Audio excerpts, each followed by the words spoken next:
8% that remains, if we can conceive deriving a resource value from that, we can then get to that zero waste vision.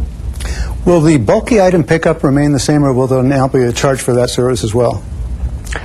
Bulky item service will be the same, included. In other words, it's included in the fee, so there is absolutely no additional charge, and we encourage residents to take advantage of that service so that we can eliminate blighted parts of the city. I understand you have some other relatively new services, at least they were new to me, maybe they've been around for a while and I just didn't know, concerning electronic devices, household electronics, and also concerning batteries, which I'm sure has been a headache for the Bureau of Sanitation for a long time. We do, Jack, in that specialty waste, such as e-waste and batteries, which are considered and are hazardous waste, we have increased our accessibility of that service through what we call our safe collection centers. These are locations conveniently located throughout the city where residents can drop off their computers, their all monitors, all televisions. However, e-waste, we also collect at curbside, much like we would bulky item. We want to make it as convenient as possible so that none of this stuff ends up in the wrong place. I was amazed to read, I think it was on your website as a matter of fact, that people in Los Angeles buy something like 1 million batteries a year, and you only get back through the correct waste stream about 60,000 of them.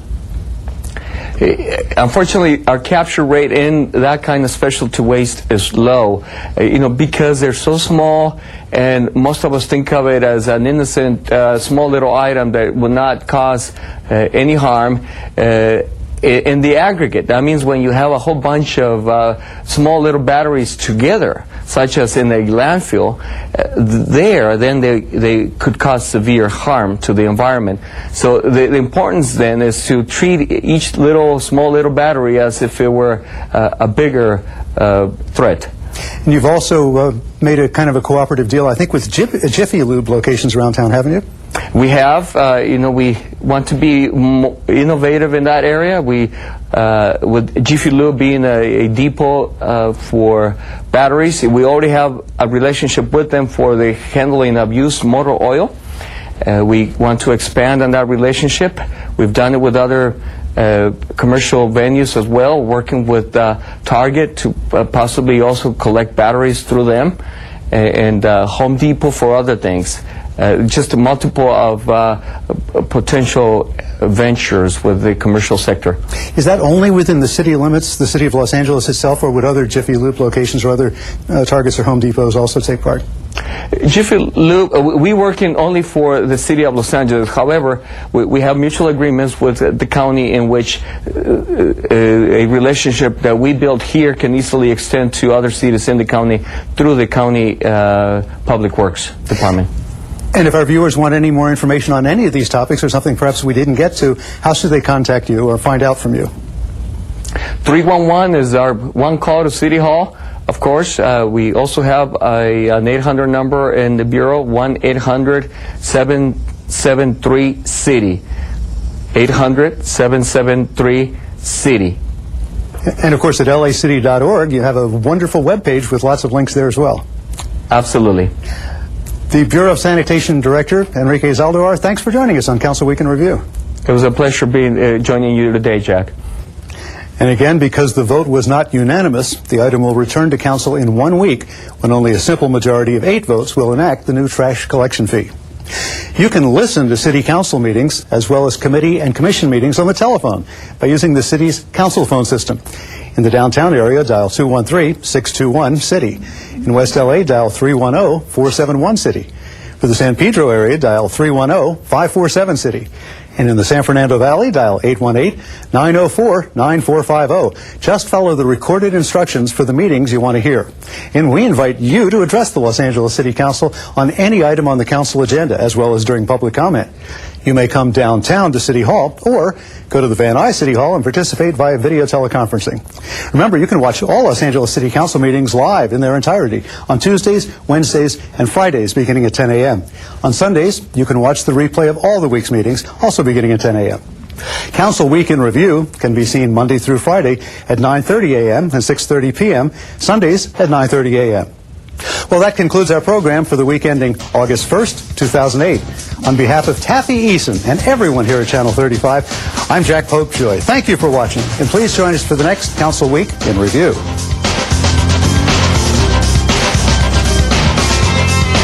Clamps. Clamps. Power screwdriver. Power screwdriver. To replace streetlights anywhere in the city of Los Angeles, call Operation Bright Lights today.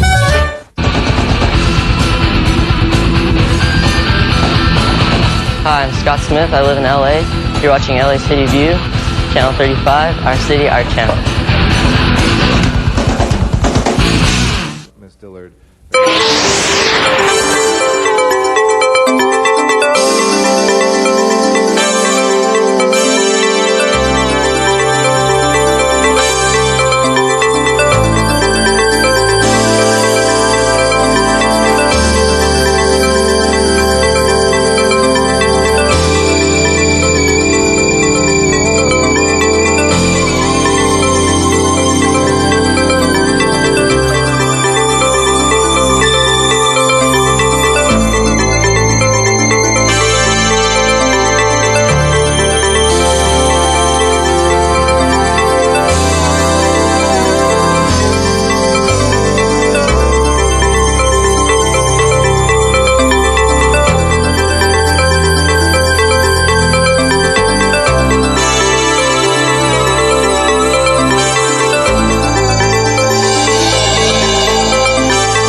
Not even China. A lot of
the City Council meeting shortly. Thank you.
morning, ladies and gentlemen, and welcome to the Los Angeles City Council meeting for Tuesday, August 5th, 2008.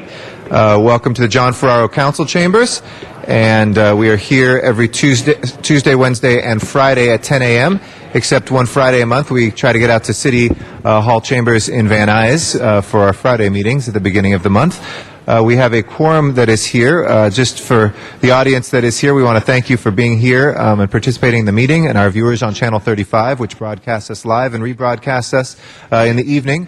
We're also available online if you'd like to watch online at lacity.org, and you can listen to any of our past archived footage and watch that online as well, again at lacity.org. You can always use your phone through Council Phone, calling 213-621-CITY. To listen to any of the proceedings of the council or its committees. We also have our agendas available there online, in person here in council chambers as well. Anybody who would like to speak on any of the items that have been noticed for public hearings, please fill out a speaker card in the back and hand it to one of the sergeants at arms. We'll make sure that we get that into the mix and we hear from you. There's also general public comment for items not on the agenda, but nevertheless under our jurisdiction. We'd be happy to hear from you on those items as well. So with that, we do have a quorum, and Mr. Clerk, if you'll please call the roll. Alarcon, Cardenas, Gruel, Hahn, Weezer, Labange, Parks, Perry, Reyes, Rosendahl, Smith, Weiss, Westenstein, Garcetti, 13 members present, and a quorum is present. All right. Thank you. We have everybody who is expected except Mr. Weiss, if you will make your way down. We have the first order of business, please. Approval of the minutes. Mr. Wesson moves, Mr. Smith seconds. Without objection, those will be approved. Next order of business. Commendatory resolutions for approval. Okay, Ms. Hahn moves and Mr. Alarcon seconds. Without objection, those will be approved as well. If we can Mr. run through President, this is Tuesday, and there's a flag salute. Okay. If I can ask everybody to please rise for our Pledge of Allegiance. And Mr. Alarcon, will you please lead us? I pledge allegiance to the flag of the United States of America, to the republic for which it stands, one nation, under God, indivisible, with liberty and justice for all. Thank you, Mr. Alarcon. If we can run through the agenda, please. First items on the agenda, items 1 and 2 are property and business improvement districts in Council Districts 5 and 9, notice for public hearing. Council should close the public hearings today, and the ballot tabulations will be at tomorrow's meeting. Okay. Without objection, we will close those and we'll continue those for till tomorrow. Mr. President, actually, we just got a card on item 2. Do you wish to hold that on the desk? Yeah, let's hold 2 on the desk then, and go ahead and take that action with 1. Next items. Items 3 through 5 are building and safety confirmation of liens. The department reports that item 3 can be received and filed inasmuch as that has been paid, and they are requesting that item 4 be continued 1 week to August 12th. Okay, without objection, colleagues, we will receive and file and continue those if nobody wishes to call them special. So those 2, and then if we can open the roll on the 3rd, close the roll and tabulate the vote. 13 ayes. That is approved. Next items, please. Items 6 through 27 are items for which public hearings have been held. Item 6 is a commission appointment. Do you wish to hold that on the desk? Yes, please. Let's hold that on the desk. And on item 27, there is a request to continue that 1 week to August 12th. August 12th. Any objection, colleagues, on item 27 to continuing that till the 12th of August? Seeing none, so ordered. Mr. Zine? No, on 9, do I call it special or can I just... Yes, please. Let's call that special, Thank number you. 9. Thank you. Any other specials? Yes, Ms. Gruel? 22 and 23. Mr. Parks? The Budget and Finance Report on 25. Okay, we'll move the Budget and Finance Report without objection on 25. Mr. Rosendahl? We're not up there, but I'll make sure when we get the next batch, we'll get that. Ms. Perry, did you want a special on this one too? No, Okay. All right, any other specials, colleagues? We're on 6 through 27. If not, if we can take the balance. Please open the roll, close the roll, and tabulate the vote. 13 ayes. Those are approved. 7 if we can send that forthwith without objection. Next items, please. Items 28 through 43 are items for which public hearings have not been held. 10 votes are required for consideration. Okay. Any objection to consideration? Seeing none, those are now before us. We'll call 35 special for you, Mr. Rosendahl.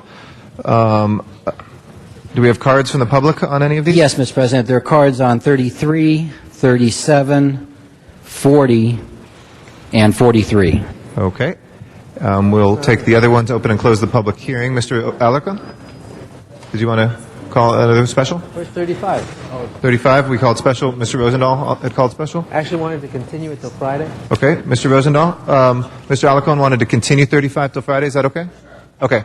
Without objection, we'll continue that till Friday. That's August 8th. Okay.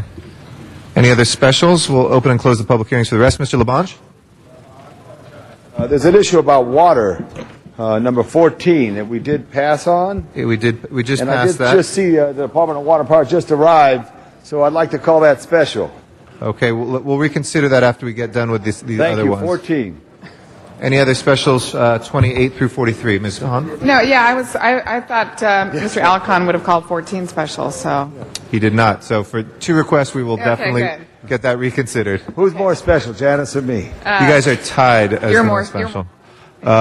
With that, let's open on the balance, close the roll, and tabulate the vote. 13 ayes. Those are approved. If we can go to the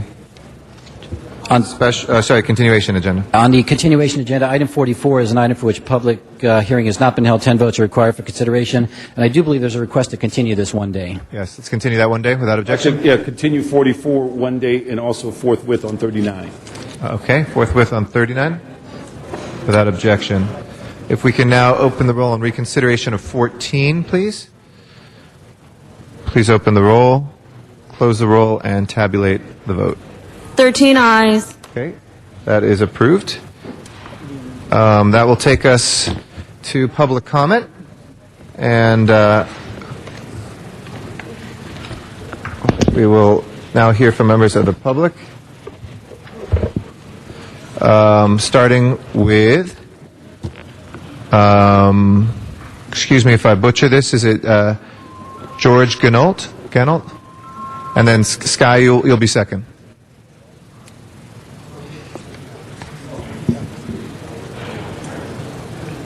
Good morning. Good morning. First of all, let me apologize. You didn't butcher it. Okay, great. I never learned to write in the 4th grade. All right. Garrett, George. Oh, I just learned to read, so we're even. Okay. First of all, good morning, and I'll be very brief. Usually I go to Norm's on Pico Boulevard in the morning, 3, 4 o'clock, to do my writing because I'm writing a football story. And this morning I picked up the Daily Breeze, and I read there was a bond issue in Torrance. And I also know there's a bond issue with the Board of Education on Baldry, which I think is totally ludicrous, because I've been to about 40 of their meetings, and the people on Baldry, the Board of Education, they've got no idea what education's all about. I do. I started a reading program in 1971. It was a success. We dealt with gang violence very successfully. There was no ethnic cleansing as there is today in South Central and South LA, because we taught reading comprehension. Excuse me, please. Mr. LeBon, what's your name? Can you listen, please? Okay, I appreciate it. Thank you. You'll just, I'll be very brief. The key thing for ending gang violence, or I call ethnic cleansing, and removing all the swastikas everywhere, is getting kids to read with fantastic understanding, which we did in 1973 at Hollenbeck Junior High School. So put the money in South Central, South LA, pay the teachers double, and make reading experts people in charge of these particular districts. Because the kids are smart. They need effective teaching, not more building. Thank you. Thank you very much. We appreciate your comments this morning. Sky Anderson is our next speaker. After that will be Zuma Dog. Good morning, Mr. Anderson. I'm Sky Anderson, a resident of Los Angeles and a community activist. There's corruption in the Walk of Fame promotional activity. They accepted $250,000 from Absolute Vodka. And I went on the internet, and their newspapers and TV stations and radio stations all over the world are saying that Absolute Vodka is going to help clean up the Walk of Fame sidewalks. The city of Los Angeles and Hollywood have been identified with a vodka company. Anybody who likes to drink excessively could come here. The cost of alcohol to the county of Los Angeles is illnesses, $4 billion, traffic, $2 billion, crime, $2 billion. So even though the Absolute Vodka Company gave us $250,000, the cost of the county of the city of Los Angeles It's going to be much, much, much more than that. The LA Times said that Johnny Grant, the former mayor of Hollywood, would turn over in his grave if he saw this happening. Someone else said on a blog, said that the Walk of Fame is sold out to the highest bidder. It has ceased to be about celebrating the breast and entertainment. It's about shameless product placement and promotion. Someone else said this will open a Pandora's box. I'm asking Mr. Garcetti, his name hasn't been associated with this at all, and Mr. LeBons and other city council make a statement saying we don't identify with vodka, we don't identify with drinking, and we particularly don't identify with the corruption of the Hall of Fame. Thank you. Thank you, Mr. Anderson. Save Los Angeles a lot of money if you did that. Thank you, and appreciate your activism and appreciate and agree with your perspective there. Mr. Azuma Dog is our next speaker. Yes, thank you. I'm very tired. I got a voicemail message on my cell phone at 6 a.m. this morning, and don't worry, I got the message. Also a reminder, tonight at 11 p.m., it is the Zuma Dog Show Election 09 special. I'd like you to tune in on Time Warner Cable. It's out of the Santa Monica system. A lot of the 101, Zions District, all the way down to Eagle Rock, doesn't hit Van Nuys. And it's available if you'd like to see it, portions of it at ZumaTimes.com if you don't have that cable system. Also, Zuma Dog had a powwow with San Francisco Mayor and gubernatorial runner, Gavin Newsom. That's right. I saw Gavin Newsom. We met at Starbucks in Malibu. He was nice to spend some time with me. Unfortunately, if he plans on running for governor, he's off to a bad start. His gas-guzzling SUV was parked in the fire lane. So Zuma Dog put out the camera and said, hey, you're off to a bad start. They moved the SUV. That's why Zuma Dog take back the streets. I'm running for mayor. Zuma Dog gets things done. Don't come down here, Maverick Savage. Let's go and park in our fire lanes, host. And also, I'd like to talk about the fact that the number one issue I see if I go down in history for anything, and if you go down in history for anything, it's the fact you don't have enough water for all your smart growth. I say it's dumb growth. And yes, we're holding up bottles, these little bottles, that's going to be like gold. It's going to be like oil. We're going to have 30 to 50 to up to doubling of your water rates. You don't have enough water. A federal judge has cut back on the amount of water that this county, the state's allowed to have, and we're in big, big, big, big trouble. You know, the roads can get jammed up, we'll have extra traffic, but people will die over the water problems due to your density. And coming up, we have some ballot measures. Zuma Dog would like to say you got to vote no on all taxes and bonds because they always say it's for one thing, then they use it for something else time and time again. Now Schwarzenegger wants another sales tax. More on that coming up. Thank you. Thank you. Our next speaker is Georgie Noguera. Georgie Noguera? No? Okay. Ada Briseño. Okay. Ada Briseño? All right, I'll be right. I'll just be right outside here in the door.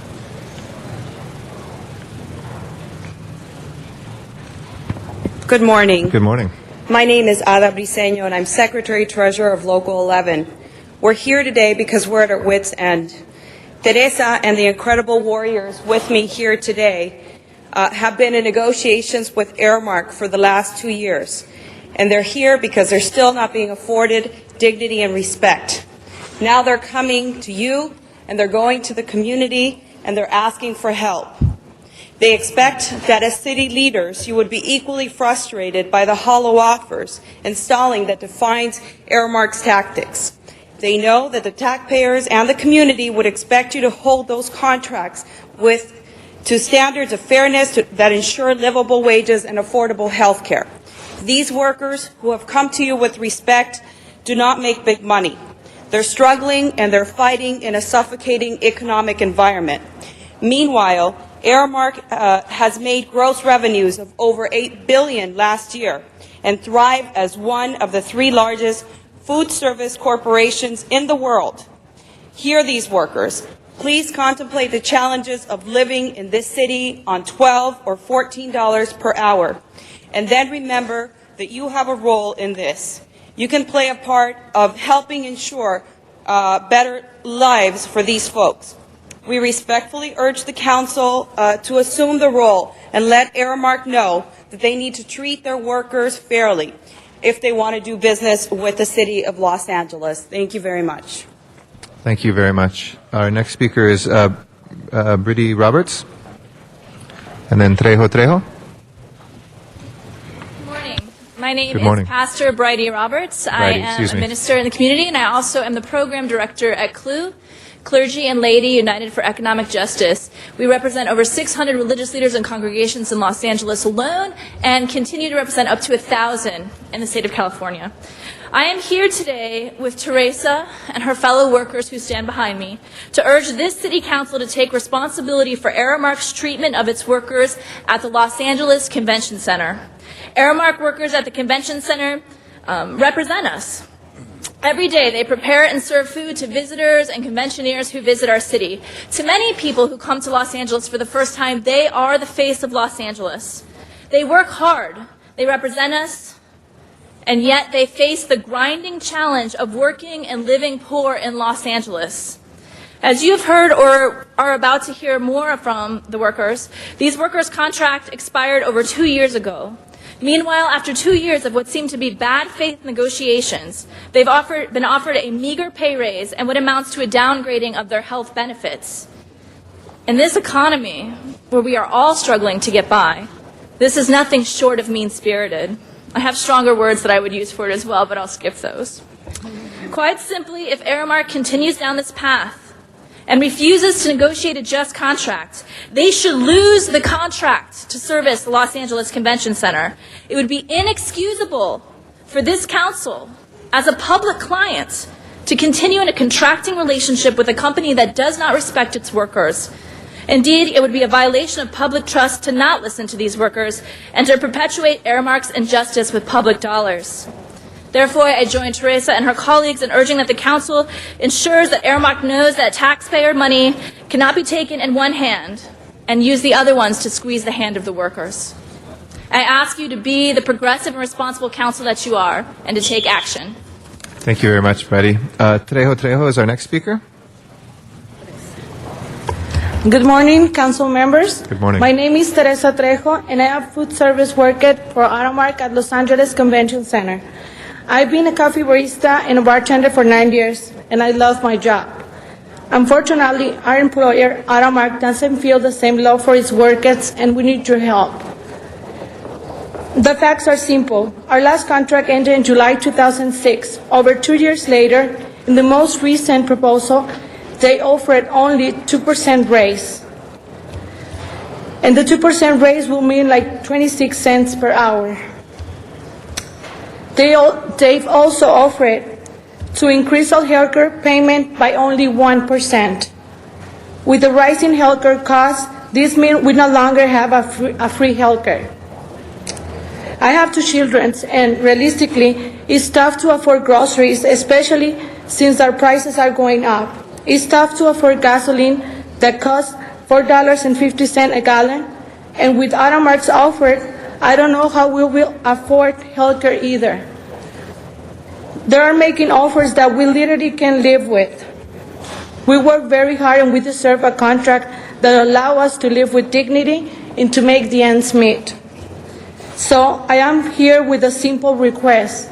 Please urge Aramark to treat us with respect and give us a livable contract. Thank you very much. Thank you. Trejo. Thank you.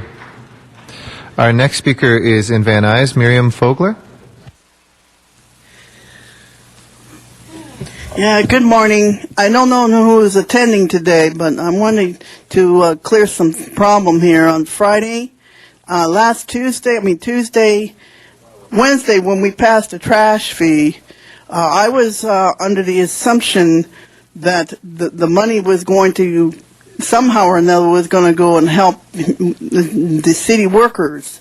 So Rosendahl came up to me and he said, okay, it's going for the sanitation, $150 million deficit. But yesterday, in the LA Times, August 3rd, Zion was upstaged by Bratton to get this thing rammed through, and it's going for the police department. Now that I'm not knocking down our police officers. I used to always say hi to the guys. I'm always encouraging people to support our police and LA Fire Department. But you got to also remember there's people working for the sewage. working at this, working with sludge that have to be thrown out because sludge is not recyclable, or it can be used for the methane gas, which is next door to Hyperion. Now, let me tell you, folks, there's something going on here. And it's not right that the money should have been earmarked for the sanitation department, not for the police. The police should have the money from the general fund. That's what we pay the general fund for. Not to be taken from other funds and then hoping the money is going to be there to pay for our officers. There has to be money slated for our police and fire department. You can't take bonds, and you cannot use parcel taxes to pay for police officers to help people with gangs. This is the wrong thing. Vote no on all those bonds, vote no on the parcel, and this was a terrible thing you passed ramming this trash thing through. And I want the unions to hear this because they're only getting 3.35 votes next year, and they only get what you're made this late. I don't know what she's griping about, but the city workers are struggling just as much as you are, and they won't even give them a voice and hearing here down here at City Hall. Thank you by very the much. way, God is with us. Thank you. Our next speaker is Donna Pearman. After that, we'll come back here and Armando Herman. Hello, Mr. Garcetti. I really missed Good you. morning. Welcome back. Anyway, I'm sorry I missed Van Nuys. Anyway, the City Council must be happy that Sharon Brewer left. They'll be ecstatic if everybody left and let them run the city. They want to without interference from the public. Anyway, our city feels we should pay higher fees and more on fines. Councilman Smith and the City Council feel they can travel everywhere, get subsidized by the city. We should pay for their cars and gas, minus Garcetti, who has an electric car. Do we pay for his electricity? I don't know. And perhaps pay for the cell phones. Yes, they can. Yet they can tell us that we have no right to complain about the raise in the trash tax. As far as I'm concerned, Councilman Zine helped pass it, so his no vote was null and void. Anyway, Councilman Rosendahl said it was to go for sanitation, and the paper said it was, and Zine said it was for higher salaries for cops. Why don't we really know where it's spent? I'm also against the fact it was done all at once. It would have made better impact if you went up a little at a time starting last year. But the raise in DWP rates, new phone tax beside Prop S phone tax, you can also decide to raise parking meter fees, yet you don't tell us when. I usually don't ask questions, but I'm worried sick. I won't know when the hours are going to going up and when the signs tell us, or will the price of a big ticket tell us different. You apparently get enough money, so higher taxes and fines don't bother you. Oh yes, folks, vote against the useless parcel tax, gang tax, and a half-cent tax for transportation. Our transportation period, our tax spenders appear to love taxes. They vote for it every time. You can't complain if you vote for it. Remember, they misuse our money everywhere. The money won't be spent right. They will ask for more after it's done. And they don't know where to stop. So let us stop them. Thank you. Thank you. Armando Herman is our next speaker.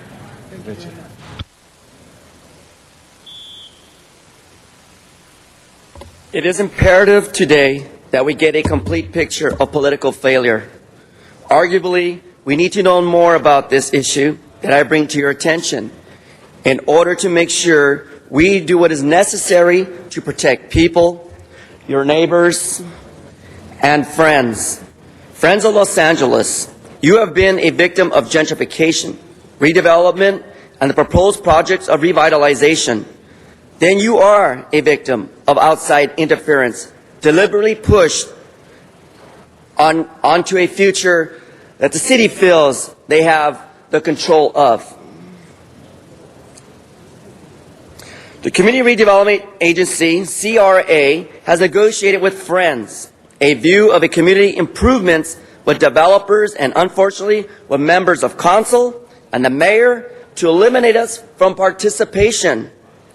Like a pack of Nazis, they have forced our exclusion for possible contribution to the oversight of public input.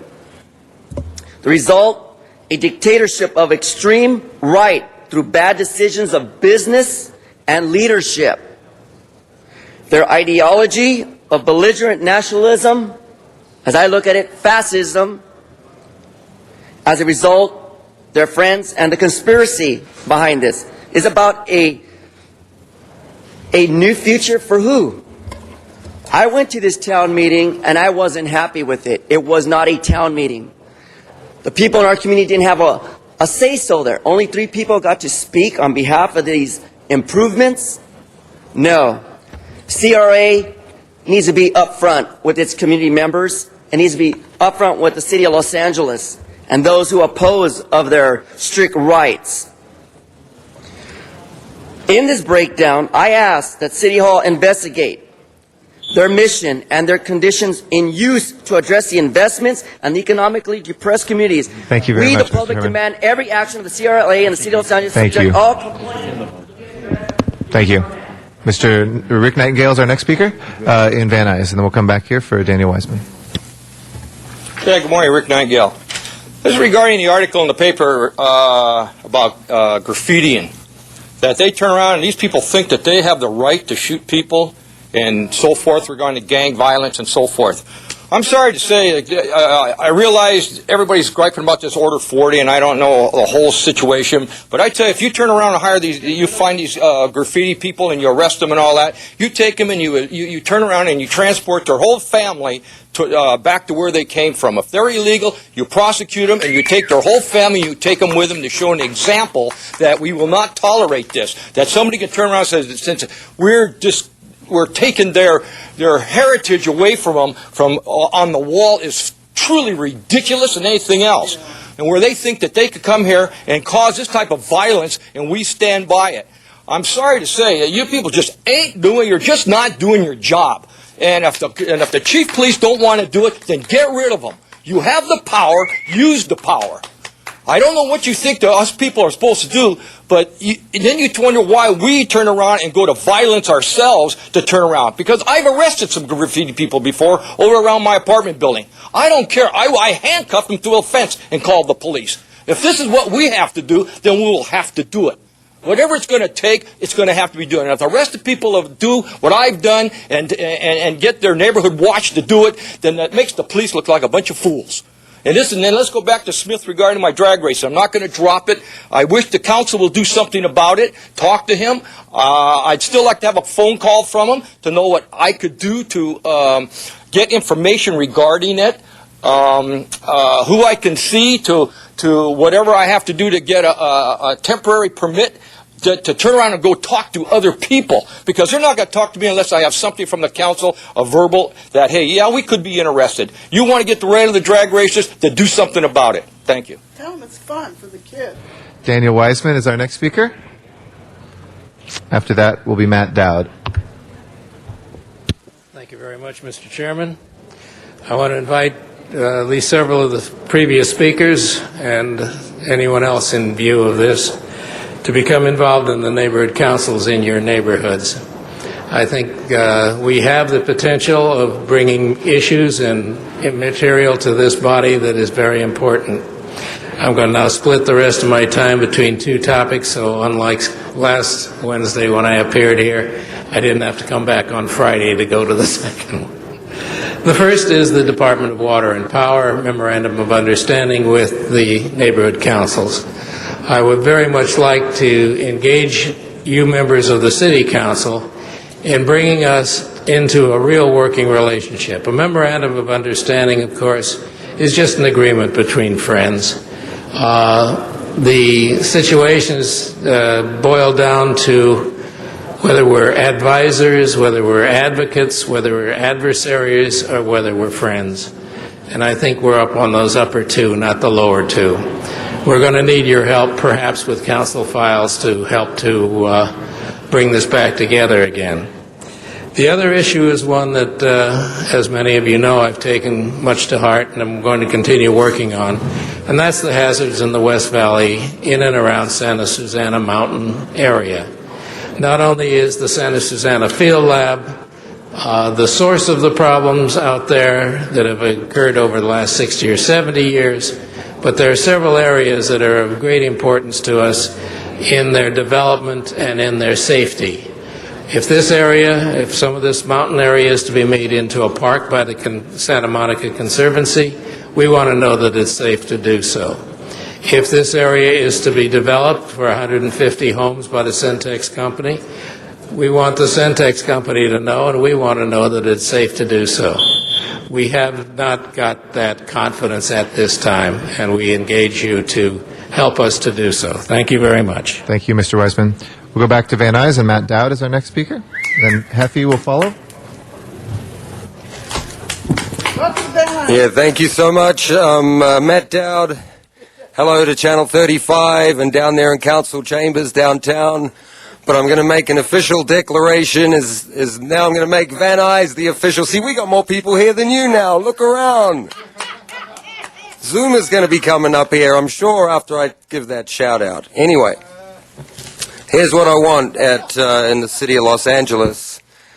The first thing is we need an attorney fired who's been involved with Venice Beach, and their names are Mark Brown and Michael Nagel. Now, one of those have to go, and if we still go through this lawsuit and we win our summary judgment, then it's going to be 2 attorneys, both of them. Right now, you can get off with one, and I'll let the other one go. You choose which one. See, I want to talk about Councilman Jack Weiss. I got a copy of the Daily News right here. He wants to be city attorney. Oh, my God. I'm going to quote the paper. Councilman Jack Weiss, who introduced the proposal, said he introduced the ban, this was the ban on wearing a mask, introduced the ban after one of the gadflies, Michael Hunt, appeared in a Ku Klux Klan. Hunt, African-American, also prompted the council to seek to ban the use of the N-word, a move rejected by the courts as being protected by the First Amendment. And then Jack Weiss goes on to say, though, but I don't think we should let people parade around in a KKK outfit. I understand First Amendment issues better than anyone, but this is offensive. Now, see, the First Amendment is exactly to protect. To see if it was everything Jack Weiss didn't like, then he'd have everybody out. See, that's what it is. That's to protect things you might not like. You don't have to like it. Jack Weiss, don't run for city attorney. If you'll please not address any of the council members directly, but thank you. Heffy is our next speaker. Patricia Chen will follow that here in council chambers. First, Van Nuys. That was actually directed at him. The drummer get wicked. We've got Heffy and Van Nuys first. All right. All right. There you go. Hey, here the drummer get wicked. Good morning. Good morning. This is Hefty Great from the 420 show. I just wanted to come down here and talk about how we having problems with the federal government messing with the cannabis clubs here in Los Angeles County and all through California. We got people in the state of California that wants cannabis and marijuana medically to be legalized, and we still have the federal government coming and messing with all our clubs, is making it hard for people to buy marijuana. I'm spending more money. If you just go into Texas, I wouldn't mind the Texas. I'm getting a gram for $25. I could probably get 2 grams for $27. You put the $2 tax on it. Just make this thing legalized, and see us on 420 show on YouTube all the time. And Zuma Dog, hey, thank you for seeing Gavin Newsom and asking him questions about what he's going to do when he becomes governor. We like all the things that are going on with Zuma. Hey, we like what's going on with Zuma because he's really representing what's going on with this city and with this state. And what we need to be changed is this marijuana law. Hey, thank y'all.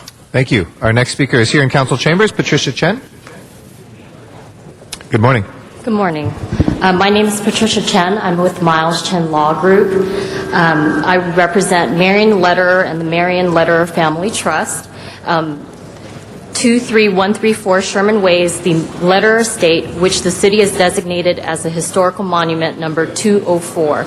The Lederer estate is the adjoining property directly south of the project in item number 8. I just wanted to confirm that we filed a letter with the City Council of today's date for the record. We realize that you chose not to open public hearing on item number 8. However, we wanted to note the following. We filed a timely appeal in this matter. However, the city Ma'am, I think that's an item that's on the agenda that had a public hearing, so under the Brown Act, we can't have you talk about that in general public comment. We had if you'd like to submit anything to us, we'd be happy to take that, but unfortunately we can't since the public hearing was already held on that one. We did submit something in writing. Thank you. My apologies. Thank you. Okay, that will close our general public comment. If we can take up item number 9. Mr. Zine wanted to vote no on. Please open the roll. see Dennis run. Wait, what are you doing? Close the roll. Wait, it's no button on it. All right. Okay. Close the roll. Thank you. And tabulate the vote. 13 ayes, 1 no. All right, that is approved. We do want to make sure Mr. Zine didn't speak because last time that happened, we had an earthquake. So, if we can take up item number 6, please. Item 6 is the appointment of Mr. Richard Rupoli to the Los Angeles County Emergency Preparedness Commission. And we'll send 9 forthwith without objection. I'd like to recognize Mr. Weiss, Chair of our Public Safety Committee. Mr. Weiss. Why don't you, I think we all know who you are and your exemplary record. I know this went through the Public Safety Committee, so we have that before us. We'll just wait for Mr. Weiss for one moment to give a couple introductory words.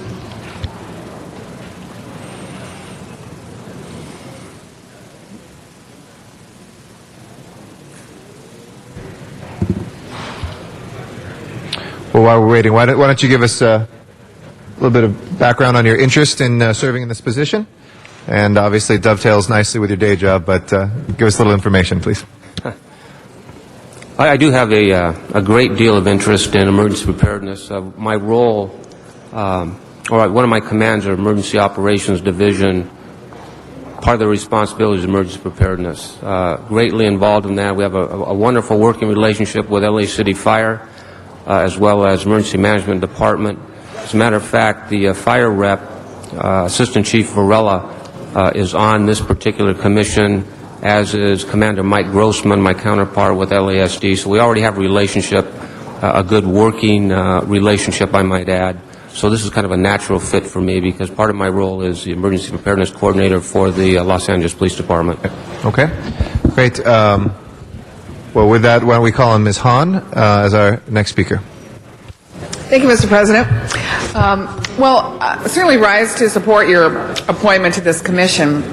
And one of my areas of big concern is the harbor area, which is perfect because your brother, Assistant Chief Lou Rupoli, is specifically down there in the harbor area to help us have a fire department person who's directly responsible to the fire chief, specifically as regards to the harbor. I am still very concerned about a terrorist attack at the Port of Los Angeles. I've been concerned in the past about a potential tsunami if there was ever an earthquake between Catalina and San Pedro. Less than 20 minutes, we've been told there could be a tsunami, which actually could do incredible damage at the port. Talk to me a little bit about an evacuation plan from the harbor area if there's ever a natural or, God forbid, a man-made disaster in the harbor area, and how we can work better with this commission in achieving the goal of being prepared in the event of one of those occurrences. No sound. First of all, as you know, I have a very special interest in the harbor area, being born and raised down there and having family down there. That's near and dear to my heart. Specifically to address your question, this particular commission is kind of a regional type of scenario that we will play out. With respect to tsunami plans, there is a tsunami plan that the city of Los Angeles has developed specifically for the harbor area, Venice area as well. Because of that Mr. type President, of I'm having a hard time hearing. Yes, if I could ask folks to please either back leave there. council chambers or keep their conversations to a minimum, Very please. important information. As a courtesy to both Thank council members and the public. Thank you. Ms. Hahn, please continue. I'll repeat that. There is a tsunami plan that the City of Los Angeles has developed, the Emergency Preparedness Department. We've exercised that. It covers not only the harbor area, but also West LA and Pacific area as well. We will do more exercises in that vein. As a matter of fact, one of the responsibilities that will go hand in glove with this particular commission is a group of officers from Los Angeles Police Department, fire, county fire, Sheriff's Department. We've incorporated Long Beach PD and Fire as well. It's called the Alliance Project, where these individuals come together. It's grant funded. They're working on specific issues. One of the ones that they are working on now full-time is mass evacuation. We'll be doing that for the next probably year and a half. I know, it's incredibly noisy. You guys, you particularly, it's really noisy. It's grant funded. They are working on that now. I'm working very closely with LA City Fire as well as Emergency Management Department to make that a fruition. I should say a reality. Well, I appreciate that, and as you know, I worked really hard to get tsunami ready. There's like only one other city in California that has that designation. Because again, an evacuation issue for tsunami is very different than if there happened to be a dirty bomb that came into the Port of Los Angeles. One is just trying to figure out how to get to higher ground. But that is always my concern, Rich, and I'm really glad that you're on this commission, and I think people want us to do what you just described, was this working together with different agencies, different municipalities, so in the event of a disaster, we can really be ready to protect people's lives. So I really appreciate hearing you talk about it, and it makes me and my constituents feel better that you certainly are paying attention to the harbor area, where I still think is a very vulnerable area on a number of levels. No, absolutely. And one of the other advantages, I work very closely with the captain of the port, with Chief Ron Boyd, Port Police, a number of federal partners within the port as well. So for me, it's a natural fit. Thank you. Just certainly keep us in the loop of any plans that you have where we can be helpful. I will. Thank you. Thank you. Mr. Rosendahl, then Mr. Labange, then Mr. Smith. Yeah, good morning. Good morning. I'm a little upset, not with you. You're great, and I'm glad you're going on this commission. We bless you for that. You're a great guy. But I did a whole tsunami business in my district 2 years ago. We had great public hearings. Ellis Stanley was terrific. Unfortunately, he left. And nothing has happened with putting up the signage I've asked for tsunami. We created a brochure. We pointed out where one could be impacted in Venice by a tsunami. We're told that if one hits, it'll be 5 to 8 feet high if it would be that way. I thought about it the other day as we were shaking here in the council chambers, wondering about my Venice Beach. The signs are not up. And I get a lot of double talk about what pot of money and what other pot of money and who's going to do what. But it was something that was supposed to have been on board like 4 months after we put out the brochure, well over a year ago. And I know you're not in the role to answer this question for me, but I would like it to get back to the emergency preparedness people for the city of Los Angeles. It is a city-county situation. Beaches and harbors, the county. The city is the Venice proper piece of land. If you could take a look and put a little energy, if you would, somewhere. Where are my signs for evacuation for people from Venice Beach? That's all I care about, is getting those signs up. I'll look in that. I'll get back personally with you as well as Councilmember Hahn, because it not only does it impact you, but it impacts the West LA area as well as the harbor area as well. Yeah. I know there was talk about signage. I don't know where that is, but I will look into it. And I'll tell you that our you. Featherstone's a great guy. Oh, yeah. He's trying to figure out how to do it, but I'm fed up. We had an earthquake here, and we could have a tsunami there right now as I'm standing here, and we don't have the signage up. It's a no-brainer for me. If I have to paint the signs or find a way to put them up and staple them or something, I'll do what we need to do. We've had enough of this. So we'd like a report back or somehow somebody to tell us, Venice, we're going to get those signs up, and we're going to get them up yesterday. I don't want to wait until it's over. I will get back with you. Thank you very much, Chief. You're a great guy, and we look forward to your leadership on that commission. Thank you. Mr. Labange. Mr. Smith. Well, thank you very much. Mr. Weiss is tied up at the moment, so on behalf of the committee, I rise to recommend Chief Rapoli for the commission. Both the Rapolis, you and your brother, are serving in a chief capacity with the LAPD and LAFD both very experienced, and we're proud to have you as family members of this great family. Your experience with LAPD is exemplary. Your selection for LAPD to be representative of LAPD is one that the committee found was to be a perfect match for this commission.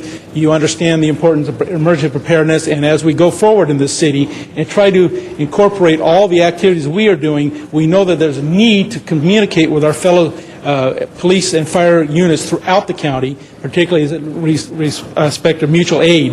And this city has called upon mutual aid many times to help us, 1994 being the most recent example, but we also give mutual aid. And so as you go to this commission, we know you're going to be a very good spokesman for the city of L.A. You've been a great chief. You're very highly recommended by those that have worked with you in the divisions and the bureau you've worked in.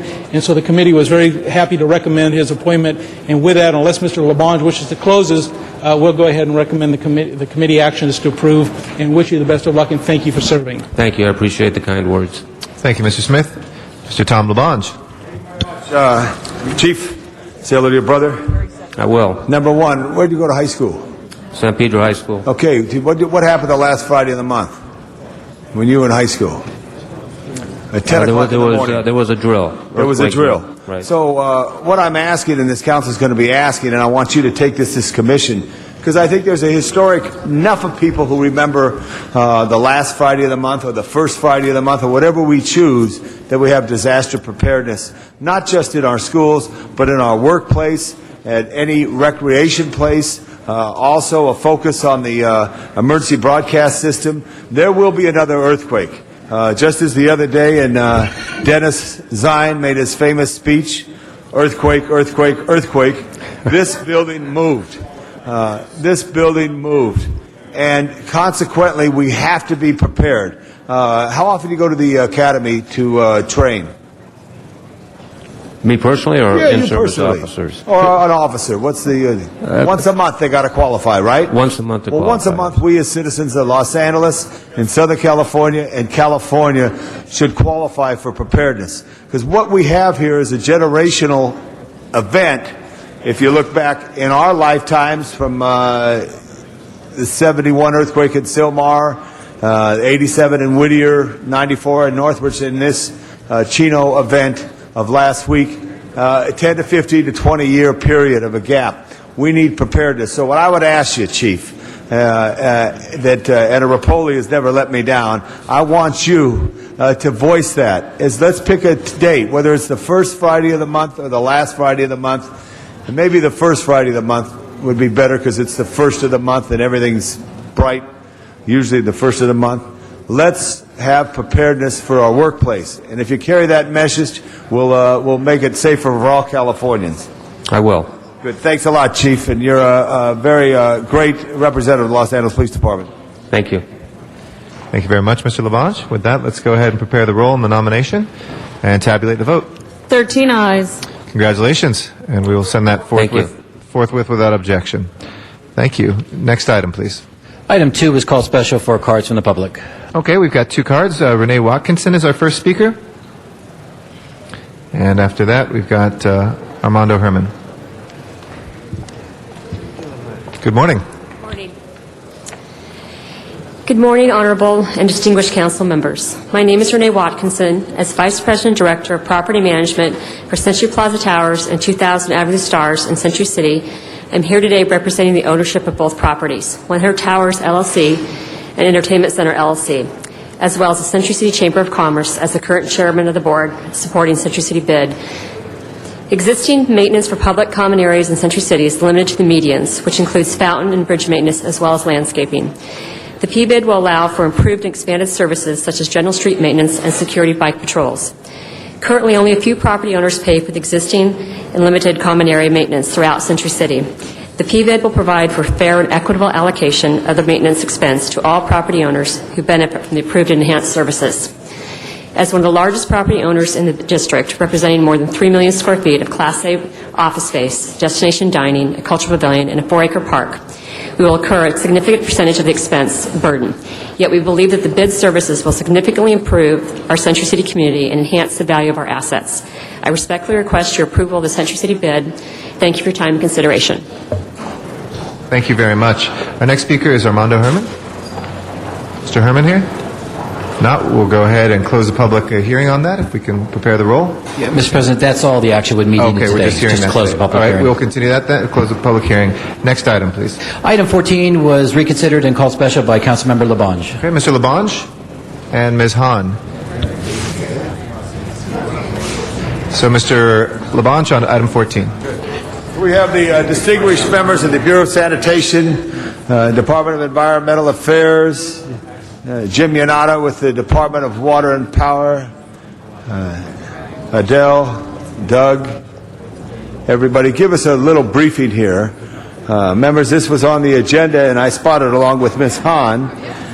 Ms. Hahn and I both spotted it there, and we thought we should talk about this.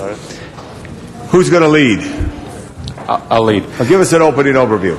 Good morning, Adel Hashkhalid, Assistant Director with Bureau of Sanitation. This motion was introduced by the Councilman Alarcon and the Council to review a model landscape ordinance that is being developed by the state and should be completed by January 2009. And the goal of the model ordinance is to ensure that cities are implementing efficient water management techniques related to landscape efforts. As you recall, your council and the city has been a leader in water management, and as part of the Water Integrated Resource Plan that your council adopted 2 years ago, we already are moving forward on implementing many of these policy changes and measures through a integrated implementation team from the various departments, and we have some representatives here. Water conservation, we've done a lot in the city, but there's more to be done.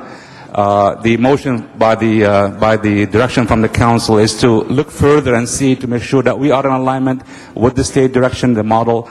But the city, under leadership of the president, we developed an ordinance for landscape. We will look at it again under the leadership of the plan department. We have an action plan by the city to increase our water efficiency. And, we have great things that were done. Just an example, 44 city parks are right now equipped with water-efficient, state-of-the-art technology for smart irrigation. That's already in place. So there's great things are happening, and I want to just turn it over to my friend from the Department of Water and Power. Good morning. I'm Jim Yannata, Assistant Director of Water Resources for LADWP. Speak louder, Jim. I am Jim Yannata, Assistant Director from the LADWP. As Adele mentioned, we've been working since the end of 2006 with the other city departments to implement water conservation devices. And of the 25 GO policies we have, GO policy number 6 in our city's Water Integrated Resources Plan talks specifically about water conservation. Some of the things that we've already done, we've already worked with the Department of City Planning so that they now require new developments that go through the planning process to include water conservation measures and devices. We also are working to develop a weather-based irrigation control or direct install program that should be in place in the spring of 2009. We're also working to purchase those new smart irrigation controllers that are highly water conservation devices where they look at the weather, they look at the soil moisture, they look at time of day so that we don't overwater. And as Adele said, we've already retrofitted 44 city parks with these smart irrigation controllers, and as part of the mayor's water plan, we're working with Rec and Parks to include 3 additional parks per year for the next 5 years. Tom? Tom Rothman, the Planning Department. As my colleagues just stated earlier, the Planning Department is part of the Integrated Resources Plan Committee. We're working on a number of initiatives already to increase our water conservation and our landscaping. We had a landscaping ordinance approved back in 1995. We've recently updated it in 2002 from a council motion. We are still upgrading that ordinance We are reviewing the state model ordinance, which this motion addresses. It's only a draft right now, but we are already reviewing it. We're part of this team that will address it and will come very quickly with a draft ordinance that the city can adopt. We recently had a green building program approved that really significantly reduces the dependence on water. We are working on a number of initiatives to increase the percolation of our runoff water back into our aquifers. And as Jim earlier spoke about, we have included many different drought-tolerant and conservation measures in our CEQA documentation for all of our discretionary actions. So we're working on all of these projects very quickly. Doug Walters of the Bureau of Sanitation. I'm the IRP implementation manager, and I just wanted to add in that we held a recycled water workshop with your staffs last Thursday to talk about a lot of these issues, and we'll continue to work with your staffs and address concerns with regard to landscaping. One interesting fact is that water usage is the same as it was 25 years ago, in spite of 1 million people increase in population here in the city of Los Angeles. So the point that Adele opened with is still true in that we've done a lot and we should be proud, but we can do a lot more, and we're going to continue to work with our colleagues at Water and Power and Planning to do so. That's a very good point, because of the 670,000 acre-foot of water a year that the city of LA drinks, about 190 of that, or probably almost a third, is for outside uses, and most of that is to irrigation and so forth. So we're certainly going to make great strides in the next few years to continue our water conservation efforts. Since the early 90s of the drought we had there, as Doug mentioned, we've done a great job in the last 25 years to conserve water. The citizens of LA stepped forward, and we use essentially the same amount of water now as we did 25 years ago, but the city has grown over 1 million people. So that speaks well for the efforts of the citizens of LA. But now we need to look outward and look at our irrigation and external uses. Beth Gines from the Environmental Affairs Department, which has recently changed its names to the Environment LA. We have also reorganized, and we now have 4 divisions, Division of Climate Change, Division of Sustainability, and a Division of Adaptation, in addition to our Compliance and Enforcement Division. This landscape ordinance is an important part of both the city's climate change activities in a way to counteract the warming trends that come with climate change and to conserve water so that we'll have it when we need it in the future. It's also a key part to becoming a more sustainable city by living within our water resources. And we look forward to working with the council on providing information on climate and sustainability when these types of activities come up. And we also look forward to you including us and including the climate and the sustainability questions in the approval of different initiatives that come before the City Council. Members, I think this is a great step. I know Mr. Alicante was the maker of this motion. I know Ms. Hahn had a similar motion as well, so they may want to speak to it. A couple of quick questions. Los Angeles Greenbelt Project, it's still in operation? Yes. The Greenbelt Project was really a joint effort with the City of Los Angeles and the City of Glendale, where we take treated wastewater from the LA Glendale plant to Title 22, which is tertiary treated water, and that plant has been in operation, or that project's been in operation for about 20 years now. And that was our first real recycled water project, where we are using tertiary treated recycled water for irrigation in Griffith Park and in other greenbelt areas. As part of our build-out of the Purple Pipe system in the city of LA, we're already now bringing pipe to other areas nearby that could receive treated recycled water from the LA Glendale plant. So we are going to maximize the available treated recycled water from that plant to expand our Purple Pipe system in that area. What's the Purple Pipe plan for Los Angeles? I see you have a purple shirt on. I thought there was some vision with you. What is the plan? Well, as Doug mentioned, last week we had our recycled water workshop here.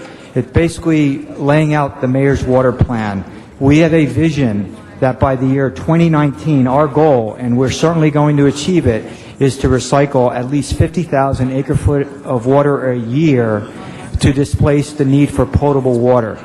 Currently, for this year, we're going to be on track to deliver 8,000 acre-foot. We've got projects in the works already planned for the next 5 years that will build that out to over 19,000 acre-foot. Beyond that, we are now preparing a master plan on how the City of LA can maximize its use of recycled water. That's where we're going to identify where it's prudent and where we have recycled water available from the 4 Bureau of Sanitation plants to where we can deliver recycled water. So as part of this, we're going to have, we've got about 20 projects already in line to be done in the next 5 years. Beyond that, we're estimating it's going to be 100-plus additional miles of pipe throughout the city to expand the Purple Pipe network beyond that, along with looking at advanced treated recycled water for groundwater replenishment. Good. Very key is the Purple Pipe all over what you can, and I think it's real important. I'd like to see a little information to myself and my colleagues on that and what we could do to help push that. I was involved with the Greenbelt Project when working for the late, great John Ferraro, which has been successful, and I want to make sure it continues to be successful. One other thing I wanted to mention on this issue here, I was walking on 6th Street out in the County Art Museum the other day, and they have desert plants there. Some of the desert plants, which are great for landscaping, but they also have things that could prick at people. What are we doing about that? And I see some spontaneous, because right now on the area between the curb and the sidewalk is supposed to be level. Is that correct from the planning code? Do you know that, Mr. Roth? Or it's the Public Works Code maybe, but there should be nothing over height so people who are visually impaired would know there's a sidewalk and a curb. There's nothing, there's not supposed to be a hedge in the parkway. Are you looking at that as well? Well, we address primarily private property in our zoning code, but and there is an allowance for a view corridor on public streets. Right. But I'll get back to you on whether I was just maybe Adele, you could check with your brothers and sisters in Public Works to address the issue, because I understand the desert landscape, which is real good, but it is changing that, and then all of a sudden the bushes get bigger, and then people have trouble getting out of their cars. People who are disabled, visually impacted, would certainly do that. And also, Ms. Giannotta, if you would maybe try to, I say this is just an idea, you know, the weather people give great reports. Try to have them talk about, the traffic reporters, I don't know if you ever watched Vera Jimenez or Jane Montreal or any of the traffic people on Channel 7 or 2 or 4 or whatever. They give reports on traffic, and they talk about rideshare Thursday. You know, rideshare is Thursday. Well, we should start talking about water and weather. Somehow, when I used to be at 111 North Hope, I tried to get that idea off the ground, but I was just there for a cup of coffee, even though I drink coffee. So consequently, come up with a concept to get to the weather people of the Southern California media to talk about water as a thing. And some of them do. Fritz Coleman does a great job, amongst many others, too. Yeah. Like Dr. George used to do at 7. Yeah. Dallas, I shouldn't be naming anybody. I'll get in trouble with him. Thank you. Charge hard. Thank you. Thank you. Ms. Hahn. Thank you. Well, I'm glad you, Councilmember Labange, you spotted this on the agenda today. I was going to talk about it because I actually introduced a very, very similar motion to Councilmember Alarcon, and I introduced mine in January, but it sort of has, I believe, has gotten lost and never made it to the Energy and Environment Committee. But it's very similar, basically agreeing that the problem we have is a serious problem in terms of water shortage. And while we may be, proud of the fact that we're using the same amount of water as we did many years ago, we can do a lot better. And I also think it's very significant that 30% of our water usage is outdoors. And I think that's the number that we can really work on to do even better. So I welcome the idea of this working group to come up with ways that we can really begin to encourage obviously our own city family and our own departments, our own facilities to do a better job, particularly in the landscaping area. But one of the things I asked for in my motion was to look at ways to give incentives to homeowners to think about replacing their lawns with drought-resistant landscaping. I think it's one thing to talk about the issue, but I think as any other thing we've done, whether it's light bulbs or energy-efficient refrigerators, we usually look to find some way to give an incentive, because at the end of the day, it benefits all of us if people begin to replacing their green lawns with more drought-resistant landscaping. So that's one of the things that I ask for that we do. I do like the idea of the smart irrigation controllers. Yes, I think that's important, and I think that's really where we need to get to. It's one thing to remind people with the weather and traffic report, but I know my daughter lives in outside of Denver, and they actually, every home is required in this particular development to have these smart meters that detect rain, and the moment the rain hits it, they are unable to turn their sprinklers on.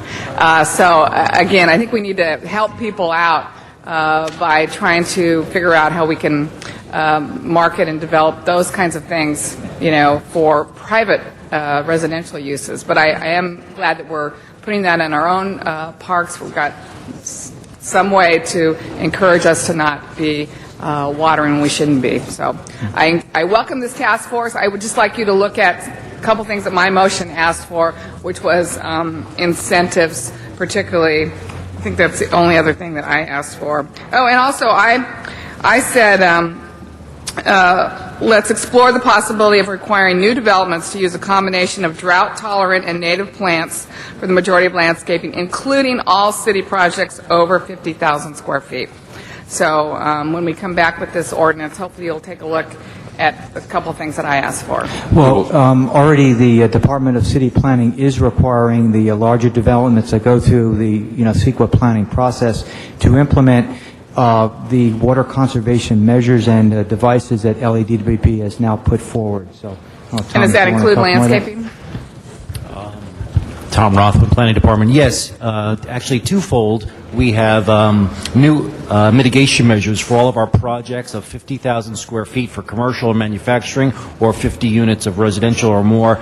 Our discretionary reviews, we impose more drought tolerant and more water conservation measures. Similarly, our new green building program addresses those projects specifically. They have to be of a LEED compliant level, which does encourage many different ways of conserving water. So we can be confident that all of our city facilities that are being built over 50,000. Well, our city facilities have been doing this for a long time. These are now private facilities we've expanded. They're having to. drought-resistant landscaping. Yes. Okay, good to know. All right, thank you. Great. Thank you. Thank you, Mr. Alarcon, and then Mr. Rosendahl. Members, I didn't call this item special, but I want to thank Mr. Valanche for specializing my motion and inviting staff to come in. But having said that, let me say that the reason I introduced this motion is all positive. I believe the departments are doing good work in this area. The state is now driving us to coordinate and focus on aggressively pursuing water savings, and it gives us an opportunity, I believe, to shine a bright light on the positive things we're doing, but also to do a more coordinated and focused effort that can be a model for the state. I frankly believe that the goals that are established in the Department of Water Resources Model Water Efficient Landscape Ordinance are goals that we can exceed. And I believe that the departments would agree. And so we want to press the state to increase their requirements. And if we can come up with models and, in fact, utilize the best available technologies, we can encourage them to expand. We can share our information with other localities and save California tremendous amounts of water that are absolutely essential to all of us. The one thing about water is we can't look at it as if it's our property.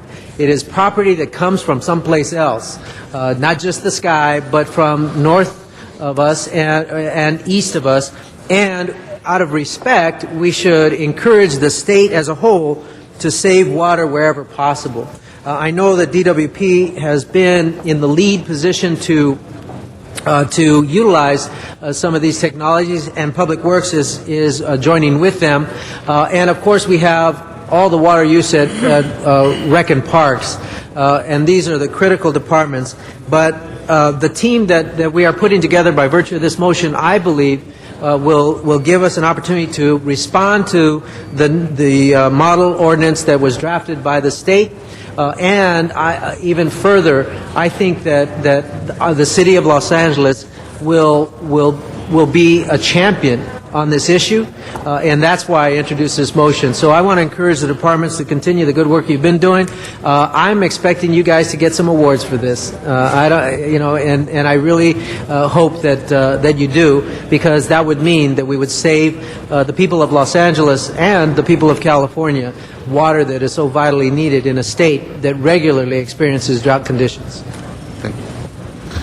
Thank you, Mr. Rosendahl. I appreciate my colleagues and their comments. This is obviously, I used to do a show called The Politics of Water. And for 20 years, the politics of water is a big show. And right now, we're in the middle of a huge issue. Question number one, maybe it's for you, Jim, and the whole team here, is how much of our water do we import and from where? Okay, there's 4 primary sources of water for the city of LA. We've got... Hold my time. We have imported water that we get from our own LA aqueduct system. That's eastern side of the Sierras, that was put forth by William Mulholland back in the early 1900s. Up until probably 20 years ago, we got about 60% of our water from there, 65%. But due to environmental mitigation efforts and court rulings, right now we only get about a third of our water from the LA aqueduct. Depends upon weather and so forth. We get almost, we get about 60 or 65%, depending on the year. I would say 50 to 60%, depending on the year now, through the Metropolitan Water District. We are a member agency or a city as part of the MWD, and the water comes from the Colorado River, which started back in the early 1930s, and along from the State Water Project, which is from the western side of the Sierras. The problem there is due to court rulings, we have been reduced the amount of water available for Southern California, not only for the city of LA, but for all the MWD, agencies in Southern California. We have traditionally also gotten about 15% of our water due to the groundwater we have primarily in the San Fernando Basin. We've got an adjudication of almost about 87,000 acre-foot a year, but the challenge there is to clean up the groundwater basin, which is part of the mayor's plans, which is what we're actively doing. And right now, recycled water makes up about 1% of the total water portfolio for the city of LA, but by 2019, it should be 6%. So that's really the makeup of the water supplies for the city of LA. Okay. And people need to know that because we are a desert, and we get our water basically imported from everywhere else.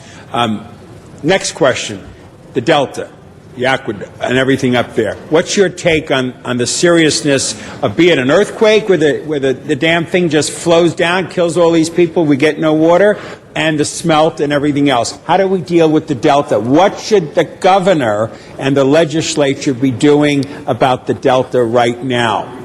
Hold my time. I think it's important that the city of LA, along with the Metropolitan Water District, retain whatever water rights we have from the Delta. As we know, we've lost a few 100,000 acre-foot just due to the Delta smelt issue. Our water plan and the survivability or the sustainability of water for the city of LA depends upon imported water from the Delta and from the Colorado River, along with our own LA aqueduct system. So we need to do whatever we can to sustain the ability to still take that water and not lose any more. As far as being prepared for earthquakes, it's probably very similar to what we have for our own LA aqueduct system. We have an emergency plan in place to react as quick as possible through mutual efforts with other cities to respond to, emergencies, whether it happens up north or down here. We have to work with other cities to make sure that we can get our major facilities back online as soon as possible. Okay, the farmer versus the urban scene, okay? Have they improved the tiling and the control of the water for irrigation for farming? Question one. Question two, have they changed their crops so we don't do rice, which is in a wet area, in our semi-arid desert? What are we doing about the agricultural use of water from both those issues? Hold my time. Thank you. Councilmember, I'm really not prepared to answer that question at this time, but I will say the City of LA has been a leader in water conservation. Likewise, the agricultural or other cities should look at us as, taking the same sort of efforts that we have so that they also conserve. But I'm not an expert in what the agriculture industry has done. Yeah, because, people have sold, I know rich people who have sold water rights and stuff like that, and they make a game of these water rights, and they have that kind of water rights that they get because they're agricultural areas, and we make crops in the valley there that shouldn't be because it isn't conducive to that, and they flood the plains, and they waste a lot of water, and on top of it, it's cheap water for them, isn't it? Yeah, yes, it is. It is certainly less expensive than what the average ratepayer pays. Yeah, and I hope as the governor and the legislature look at the water issues of Southern California, that they look at making sure the farmers grow the right crop and do the right irrigation and do less waste, because they waste a lot of that water. And we don't need to get in a water fight right now, and I appreciate the way you're handling yourself, and I want to thank everybody at the table for the leadership you're providing with the mayor and the council on all these issues. Thank you very much. Thank you. Thank you. Thank you, Mr. Rosendahl. Mr. Garcetti. Thank you. To quote Yogi Berra, it felt like this was deja vu all over again. And I appreciate the work that Mr. Alarcon put in with this, and when Mr. Labange and Ms. Hahn were speaking, I was thinking, well, we've already passed an ordinance. We worked for about 2 to 3 years on a landscape revision that had a lot of this stuff in it. Glenn Dake, who is my environmental deputy and landscape architect, worked very hard on it. We found out in the meantime that it was, the last instruction was from Mr. Reyes to actually draw up the ordinance, and it's never been drawn up. I mean, we approved all the details of it, but can I have a clarification from the city attorney whether we ever got that back in Plum? I'm sorry, I don't know where that is in the process. Yes. Well, the good news is, colleagues, we've done a tremendous amount of work on this. And that was for commercial properties exclusively. We need to also, our next step was to look at residential properties, but this was something which we looked at. There's all sorts of amazing statistics out there. The second largest reservoir, man-made or natural, in the state of California happens to be the San Fernando Valley. The way that we engineer every drop of water in the southern half of the state to come into our water system as quickly as possible, but engineer every drop that falls in the city to wash out as quickly as possible, the contradictions that we have. This is something that obviously is central for all of us. But what I would move as part of this is to attach a report back immediately on this in the next by tomorrow, actually, if we can get it, on the status of that ordinance, which was approved by the Plum Committee, which was worked on, but it just had to be drawn up, and my understanding is somehow that has fallen through the cracks. I've actually been out there in the community saying this has been passed, because that was what my understanding was until today.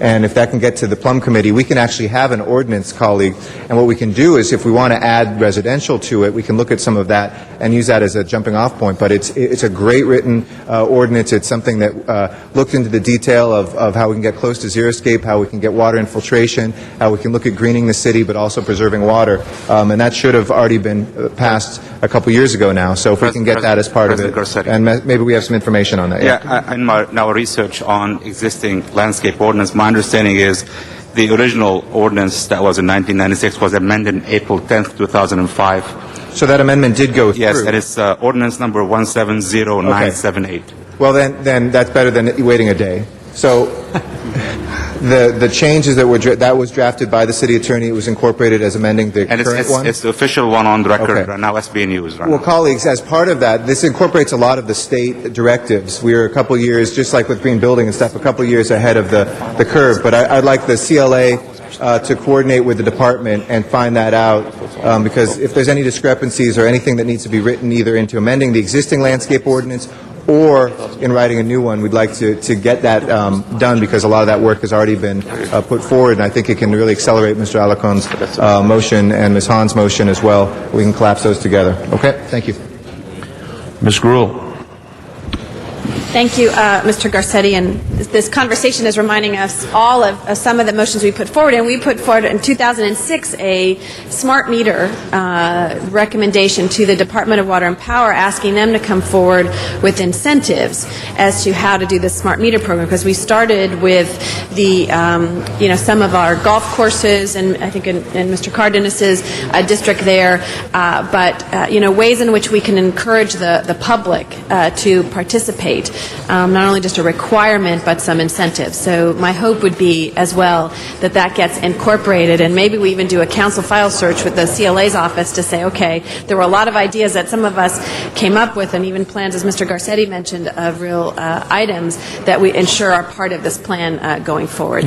And it is critical. We drive down our neighborhoods and you see people whose sprinklers are on in the middle of the day, and the fact that they're not recognizing the importance of having a landscape model that is going to be able to get us into the next century. And so we would hope that you would include that in that. And I don't want to repeat everything my colleagues have said, but this is important. We are in a system of drought. We had conversations this morning in the Energy and Environment Committee about the importance of setting up procedures and to really also enforce the law and some of the things we've had on the book before. So if we could just include the smart meters as part of that. It may be already in here, but I don't know if it has the incentives. Just give you an update, if you don't mind. DWP, as part of the IRP effort.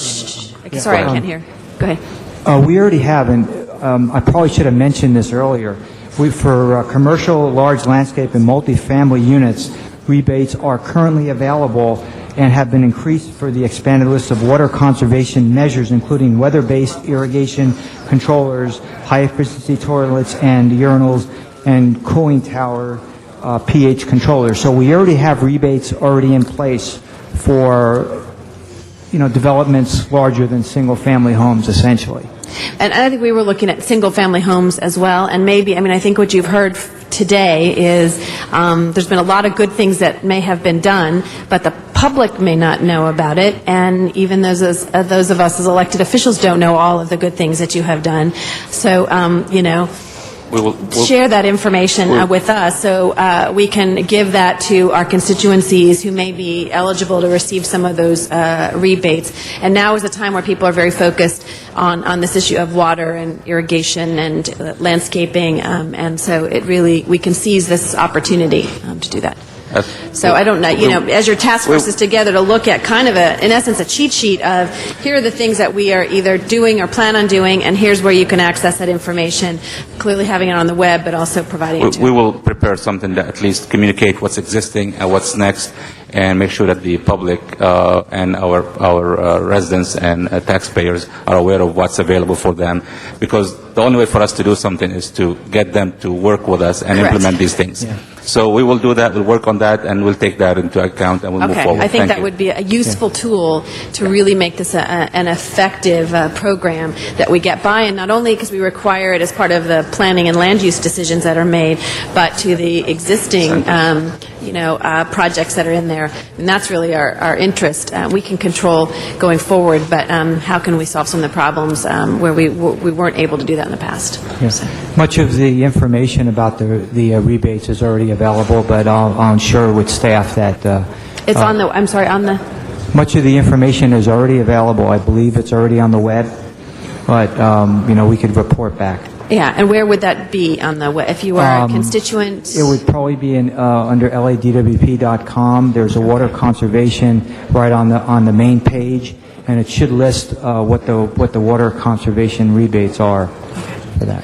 Environmental Affairs has just recently put out a new website called Environment LA that is to be a seamless portal to all of these environmental programs, and we're gathering up these types to put them there because the reason we've used it's environmentla.org, and that is because we think those would be the search words that most people would use to look for these kinds of programs. So we will work with DWP and others as part of this process to incorporate those things into the environmental website. Okay, thank you. Thank you. Thank you very much. Thank you, Mr. President. That's our final speaker on this matter. It's now before us.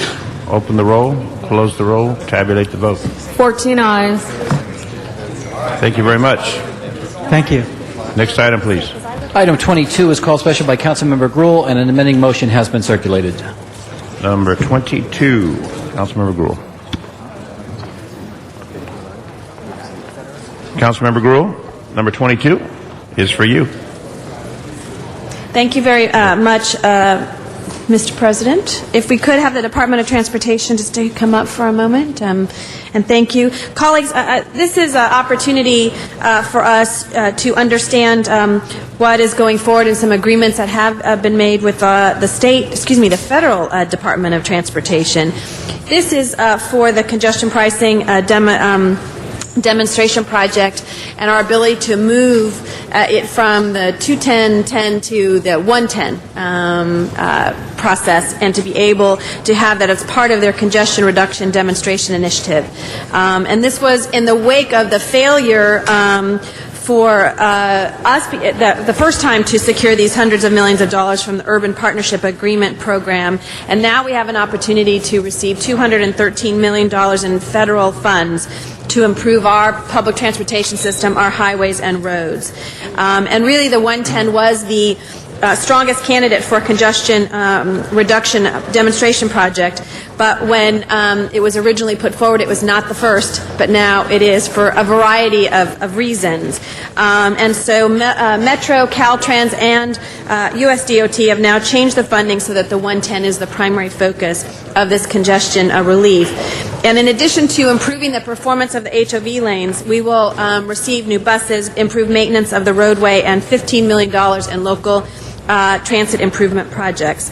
Now, this is not without controversy, and people have an immediate gut reaction as to what does congestion pricing mean. On the 110 freeway, there are two lanes, unusual for the HOV lanes in this region, not fully utilized. The concerns that people had was, one, would our individuals who are carpooling no longer be able to go on those HOV lanes? And in fact, USDOT has agreed, and correct me if I'm wrong, but they have agreed that that carpoolers will still be able to go on that location, and it is going to allow us to have some public transportation dollars. In the USDOT and the Stanford research shows that people of all income levels actually support and use these lanes. In San Diego, 70% of the low-income users support that HOT project, and it's really less regressive than sales tax or car registration fees, and there are opportunities for Metro and Caltrans to implement lifeline rates akin to what we know for our low-income utility users. And so what I'd like, either one of you to just tell us what benefit the city gets, because the money will come for some of our projects that I think particularly will impact Ms. Perry's district in the downtown area and the exit off of Adams there. But colleagues, if you read, there was an article in the New York Times on, I can't remember what Sunday I believe it was, which talked about that New York and the state legislature chose not to accept these dollars or make the necessary changes to implement it, and I think now are kicking themselves that they're not taking advantage of this opportunity. We are thinking about solutions and opportunities that we would have never thought about even just a few years ago. But traffic has reached a crisis level, and this is, I think, a unique opportunity, and wanted you all to hear what improvements are going to be made, and the fact that the dollars we collect are going to help the low-income aspect of this as well. So, Jay, if you could just briefly indicate the programs, and we're working, I know we don't have all the final details with MTA, but some of the projects that may be eligible. Again, I think most are in Ms. Perry's district that will be eligible off the 110 freeway there. Yes, with the current staff recommendations, that'll be going before the MTA board in September. We originally had about 5 city complementary projects, and I think it totaled about $35 million. However, because the funding is limited, they could only partially fund our joint application projects. And there's really 2 primary ones that MTA staff is currently considering. The first one is the Downtown Intelligent Parking Management System. And the idea here is that as people get off and as people come into downtown, if you can better manage the parking meter which is on the street side versus on the off street, the thinking is that you would minimize the cruising around the downtown. And so that, again, is a further enhancement of the whole strategy of trying to get people into downtown quickly, but then at the same time help to eliminate additional congestion that occurs because of people cruising for very low, cheap parking rates. And what this program does is it allows us to actually invest and upgrade our parking meter technology, and so that we do have the ability then to be able to better manage those kinds of instances, as we've already done in other parts of the city. And for that, I believe right now what's on the table for the city is about $15 million, which is, a pretty nice chunk of change. And the second project that MTA staff is looking at would be the Harbor Transit Way Extension Transportation System Management project.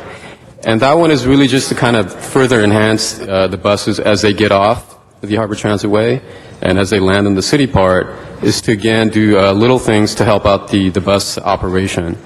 And we are currently sort of discussing this matter with MTA staff, and we are looking at some very specific things that we can do further to perhaps improve the bus operations once it lands in the city. And also we're trying to find some opportunity to perhaps look at the Dash operation and see how that could be tied into the whole program.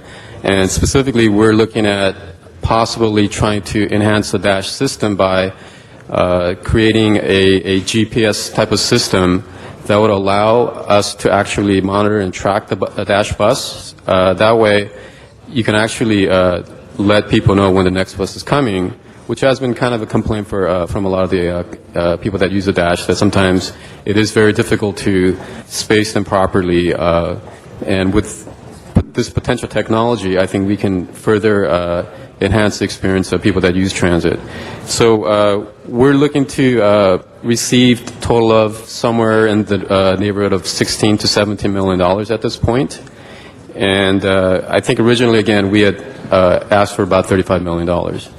And the remainder of the money goes to the MTA, correct? And their bus system and how they're going to utilize that. Is that correct? Yes. The remainder of the funds would go into actually outfitting the Harbor Transit Freeway with all the technology components that you would need to actually start to charge, and that is a very costly item. So the bulk of the initial investment will actually go toward spending and erecting structures and having a toll collection system in place.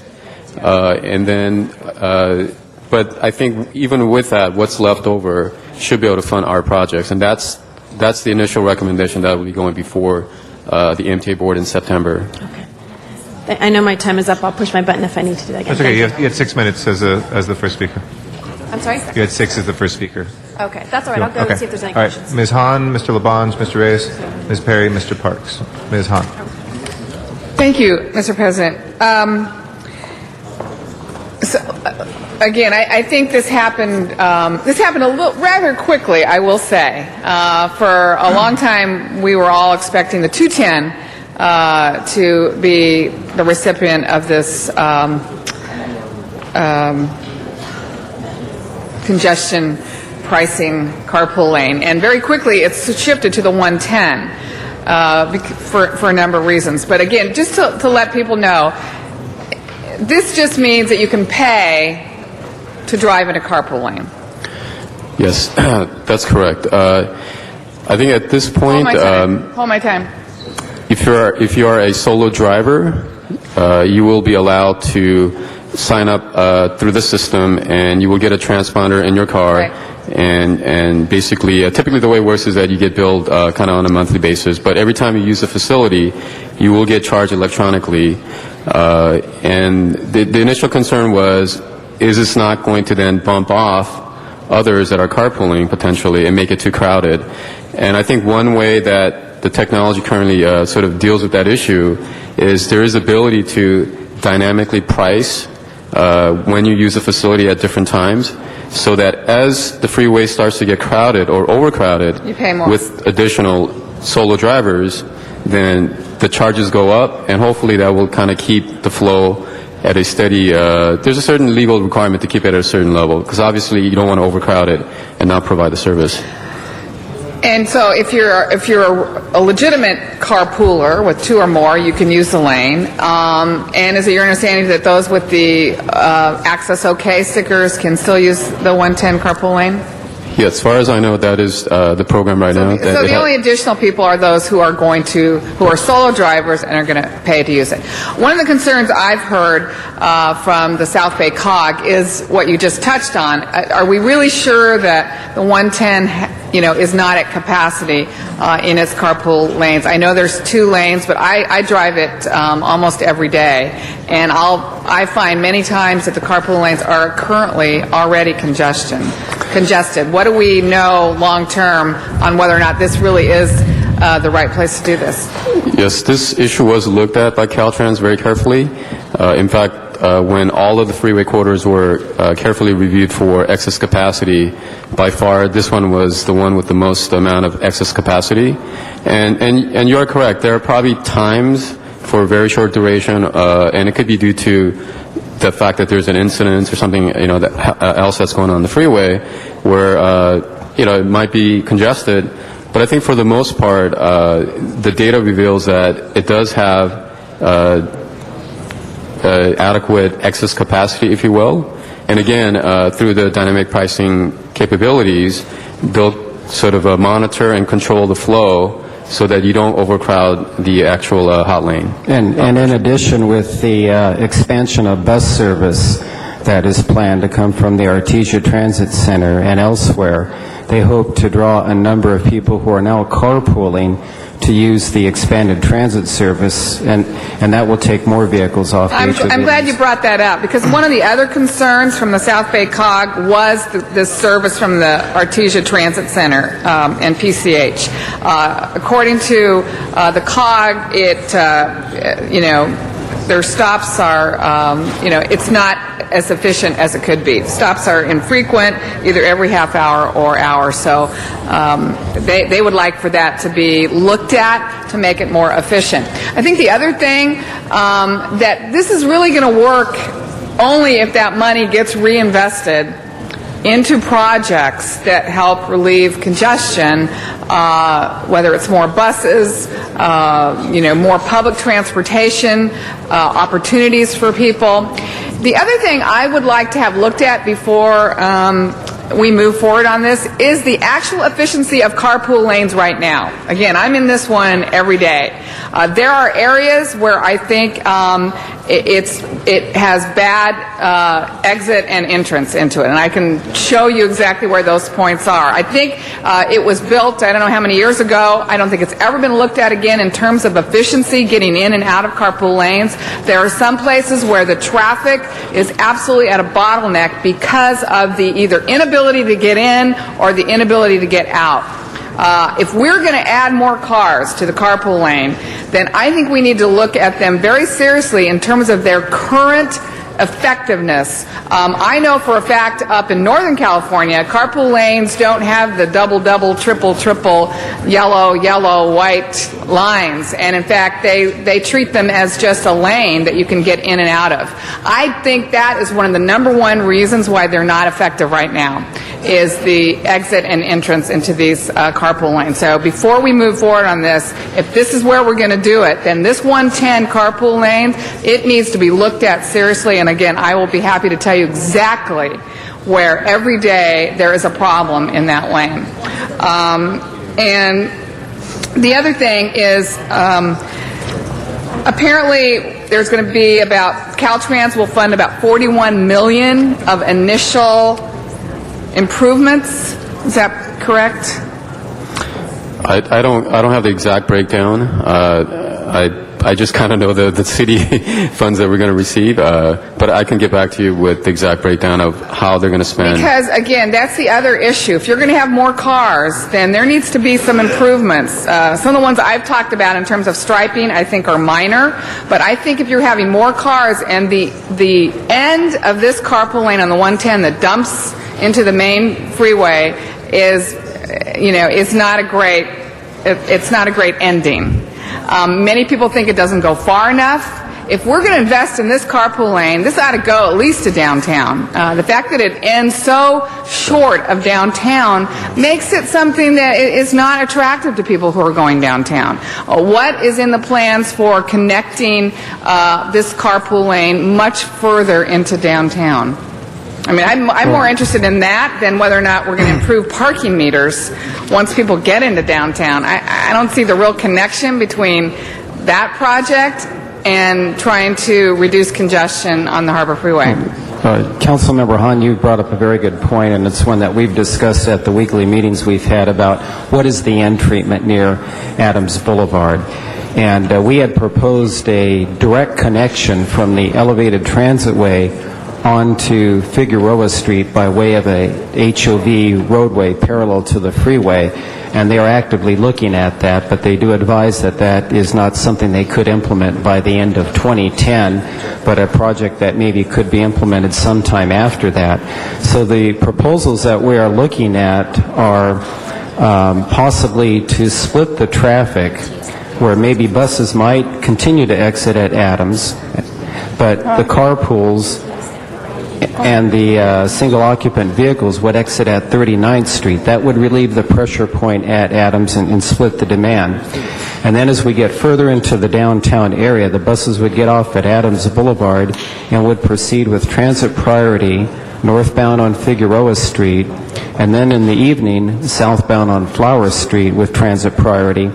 And then they would jog over to the 5th and 6th Street couplets, then go up Grand Avenue and Olive Street, which are primarily one-way streets with transit priority to try to expedite their movement through the CBD. I think that's key because also the reversing, leaving downtown, 5:30, 6 o'clock, and trying to, it takes sometimes almost 30 minutes to get to the carpool lane. So, we have an opportunity. I think MTA, is MTA here?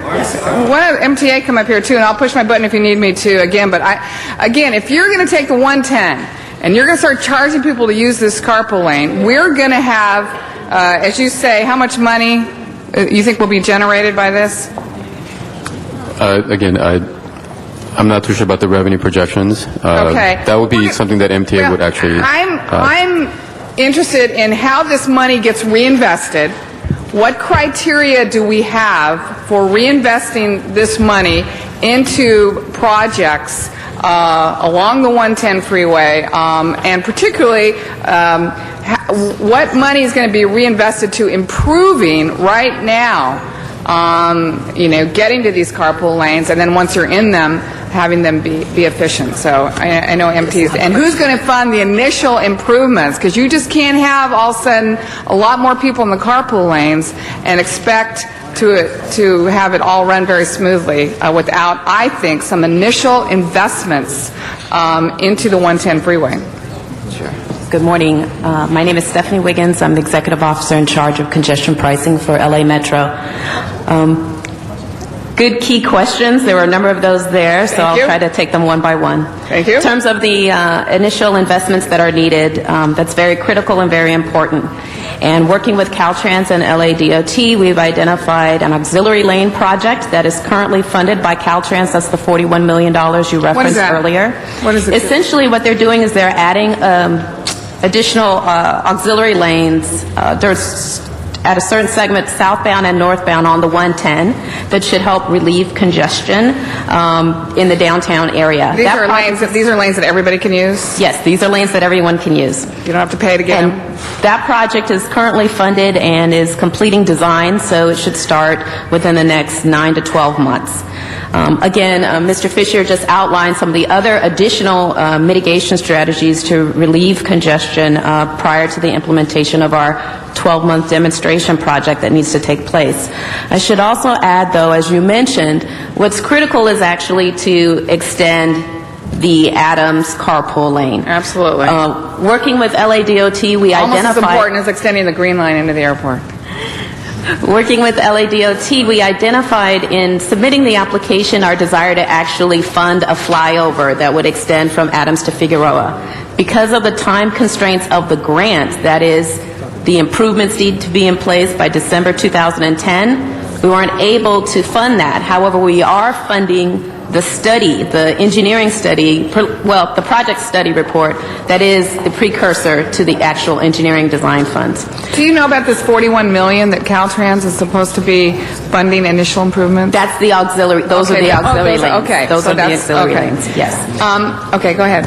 So another one of your important questions is the revenue and how do we ensure that it gets reinvested in the corridor. First, the current state law governing the implementation of toll lanes has that as a specific provision, that corridors and where the toll is generated have to be reinvested in that corridor. Secondly, Metro Board is on record as supporting that in relation to these grant funds as well, and it's our intent for the state legislation that authorizes tolling on the 110 and 10 for that also to be reiterated in that specific Any other bill criteria legislation. besides it just has to be invested along the corridor? Any other way that we know that there is some guidelines for how that money is reinvested? Generally, it needs to be in transit improvements, with the exception there will be an allowance for highway improvements, especially if the tolls that are generated, at least the net revenue, is substantial enough that it can help fund that flyover project. But the intent is largely for transit improvements to relieve congestion in those corridors. And any comment on my comments about the current efficiency of the carpool lanes, getting in and getting out? Again, I think there are several bottlenecks that happen as a result of that. And again, I'd be happy to take any of you on a ride to show you where those are and see whether or not we can include that as part of this ongoing project. Again, another excellent point. What I don't have the benefit of is the knowledge that Caltrans District 7 does that monitors the performance of the HOV lanes. So I'd be happy to work with your staff Okay. to actually get specifics and get back to you on those issues. Good. That's been bothering me for a long time, again, because I drive it every day, and now I think it's a perfect opportunity to make improvements to the existing efficiency efforts of those lanes before we look to add more traffic in those lanes. Sure. Thank you. Thank you. Our next speaker is Mr. Labange. Yeah, thank you very much. Members, I'm going to vote no for this because I've been to London. This concept came out of London. The road that has congestion is about as wide as that table. I think you have to think differently. I think you have to come up with a plan to what you do at the end of the 110. And also, Ms. Hahn, I appreciate what you said there and all those hard points, but I know you shared this discussion and I tried to carry the ball. There should be a fourth lane going down at the 110 and the 405 because there's a choke point. A choke point. So what we've done is we flipped it from the 210, which has the foothill freeway system, which has about 9 or 12 municipalities, all good cities up there, to the 110. So I don't like the concept of it. I'm going to fight for asking the investment of Californians and Southern Californians and LA County residents and city residents to transit issues that may be on the ballot. But I think this is not, until you come up with a plan that tells me what you're going to do at Adams Boulevard physically, I don't see how it works. I don't see how it works other than to just, what was the song on the Revolver album, Ticket to Ride, by the Beatles? We got a ticket to ride and it's not going anywhere. So I'm sorry, members. I looked at this. I studied it. I told the chairperson in committee I couldn't support this. I have seen those little roads in England, and I can understand that congestion management deal in England, but I don't think it's the philosophy here where there's 500 miles of freeway in such a large region, 88 cities. Thank you, Mr. President, and thank you, staff from our DOT and LAMTA. I'm sorry I'm not on your side today. Thank you. Mr. Reyes is our next speaker. Mr. President, so for all intents and purposes, this is already going to happen. I mean, this is a jurisdictional issue from the state. No matter what we say, they're going to do it anyway. Is that? I just want to understand what this means. Please hold my time. Council member, we have received a grant award from the U.S. Department of Transportation.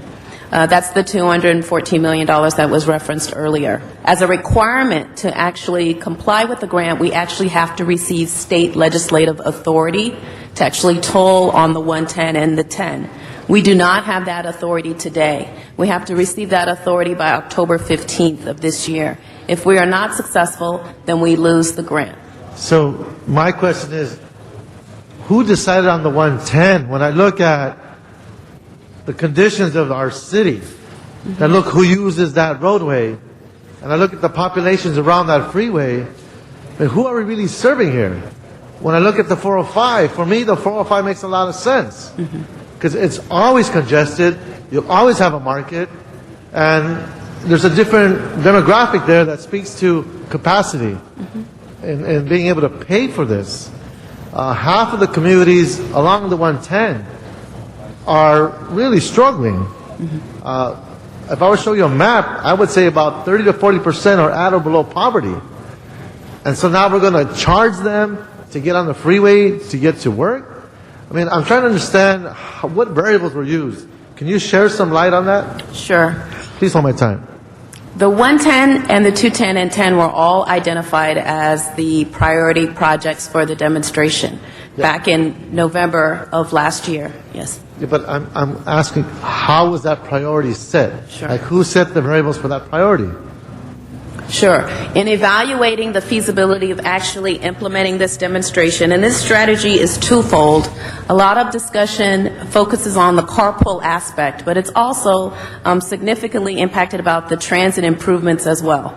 We did look at the 405. There are current gaps in the 405 carpool lane that don't make it a candidate today.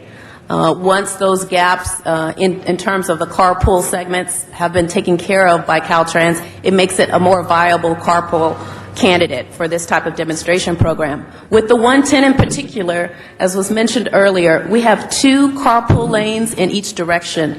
That's not only unique for LA County, it's unique for the nation. It also is unique in having the distinction of having the most transit infrastructure already built in the corridor. We looked at corridors in LA County with carpool lanes that both had carpool use as well as the transit connection. The $210 million has to be spent on transit improvements. So significantly for this corridor, we believe there's an opportunity to explore this strategy. It's a new strategy. It's for a 12-month period. We believe the communities, in particular in the 110, benefit all through the phases of the project. This project is about choices.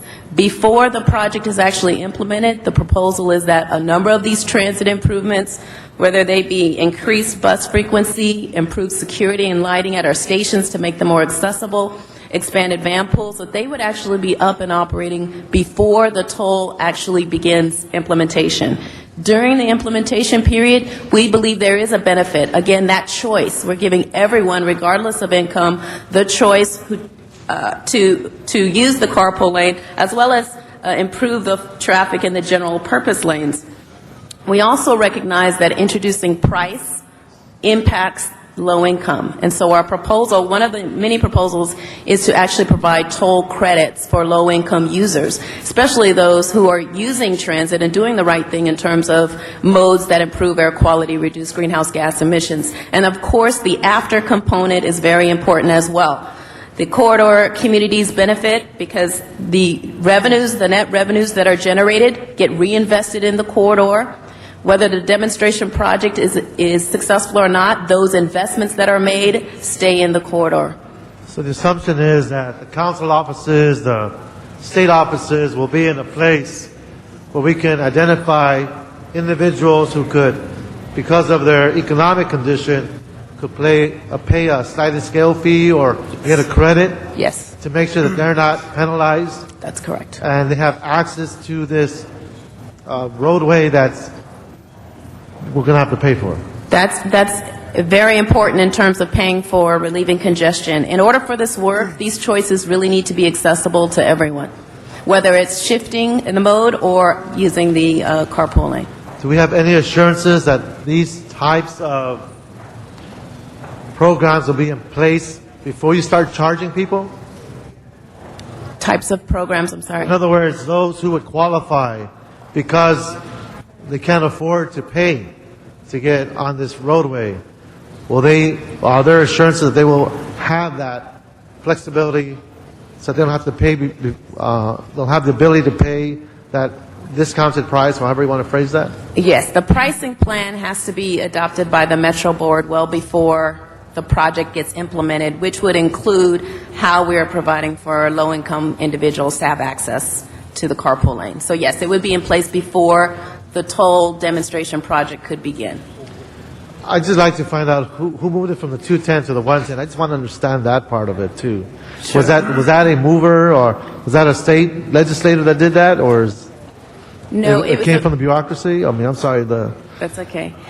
The shift from the 210 to the 110 was a result of negotiations with the grantee, the Department of Transportation, and Caltrans and Metro, because we felt that with the 110, the additional capacity that exists today, we could perform a demonstration project where the existing users of the system would not have to be imposed a fee. And so we negotiated that over the last 3 weeks, and finally, about a week and a half ago, the U.S. Department of Transportation agreed to that particular framework.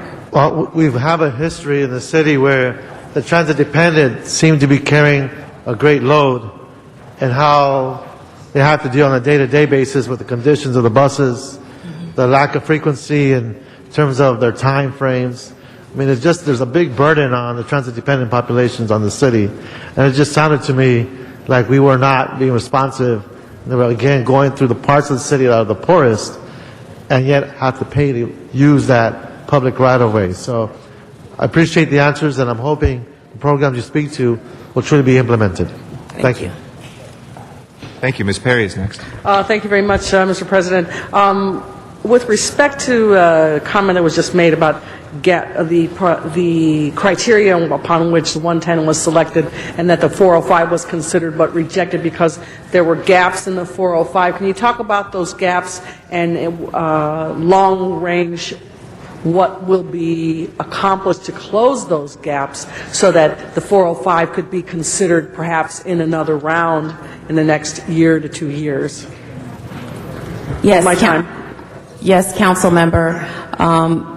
While I don't have today the specific gaps that exist, I can get you that information. But as part of what Metro has underway is a county-wide plan to look at the feasibility of congestion pricing on other carpool lanes, and the 405 is a candidate that is being evaluated because Caltrans, I do believe, has in its near-term plans within the next 3 to 5 years to close those gaps. But I would have to get back to you on exactly. Yeah, I would like to, just for the record, I would like to know how the determination was made that the 405 had gaps, what those gaps are, the timeline to close those gaps, because, when I compare the 110 to the 405, I think there is no comparison. The 405 is locked up 24 hours a day, 7 days a week. The 110 doesn't have that same experience. The other thing that I wanted to ask, you talk about the transit improvements that will occur as a result of the implementation of this pilot program. What is the procedure and how will it be implemented to allow the surrounding communities who actually have to bear the cost of this to be able to have input with respect to the transit improvements and the design, the time frame, and the guarantee that they'll actually get built? Sure.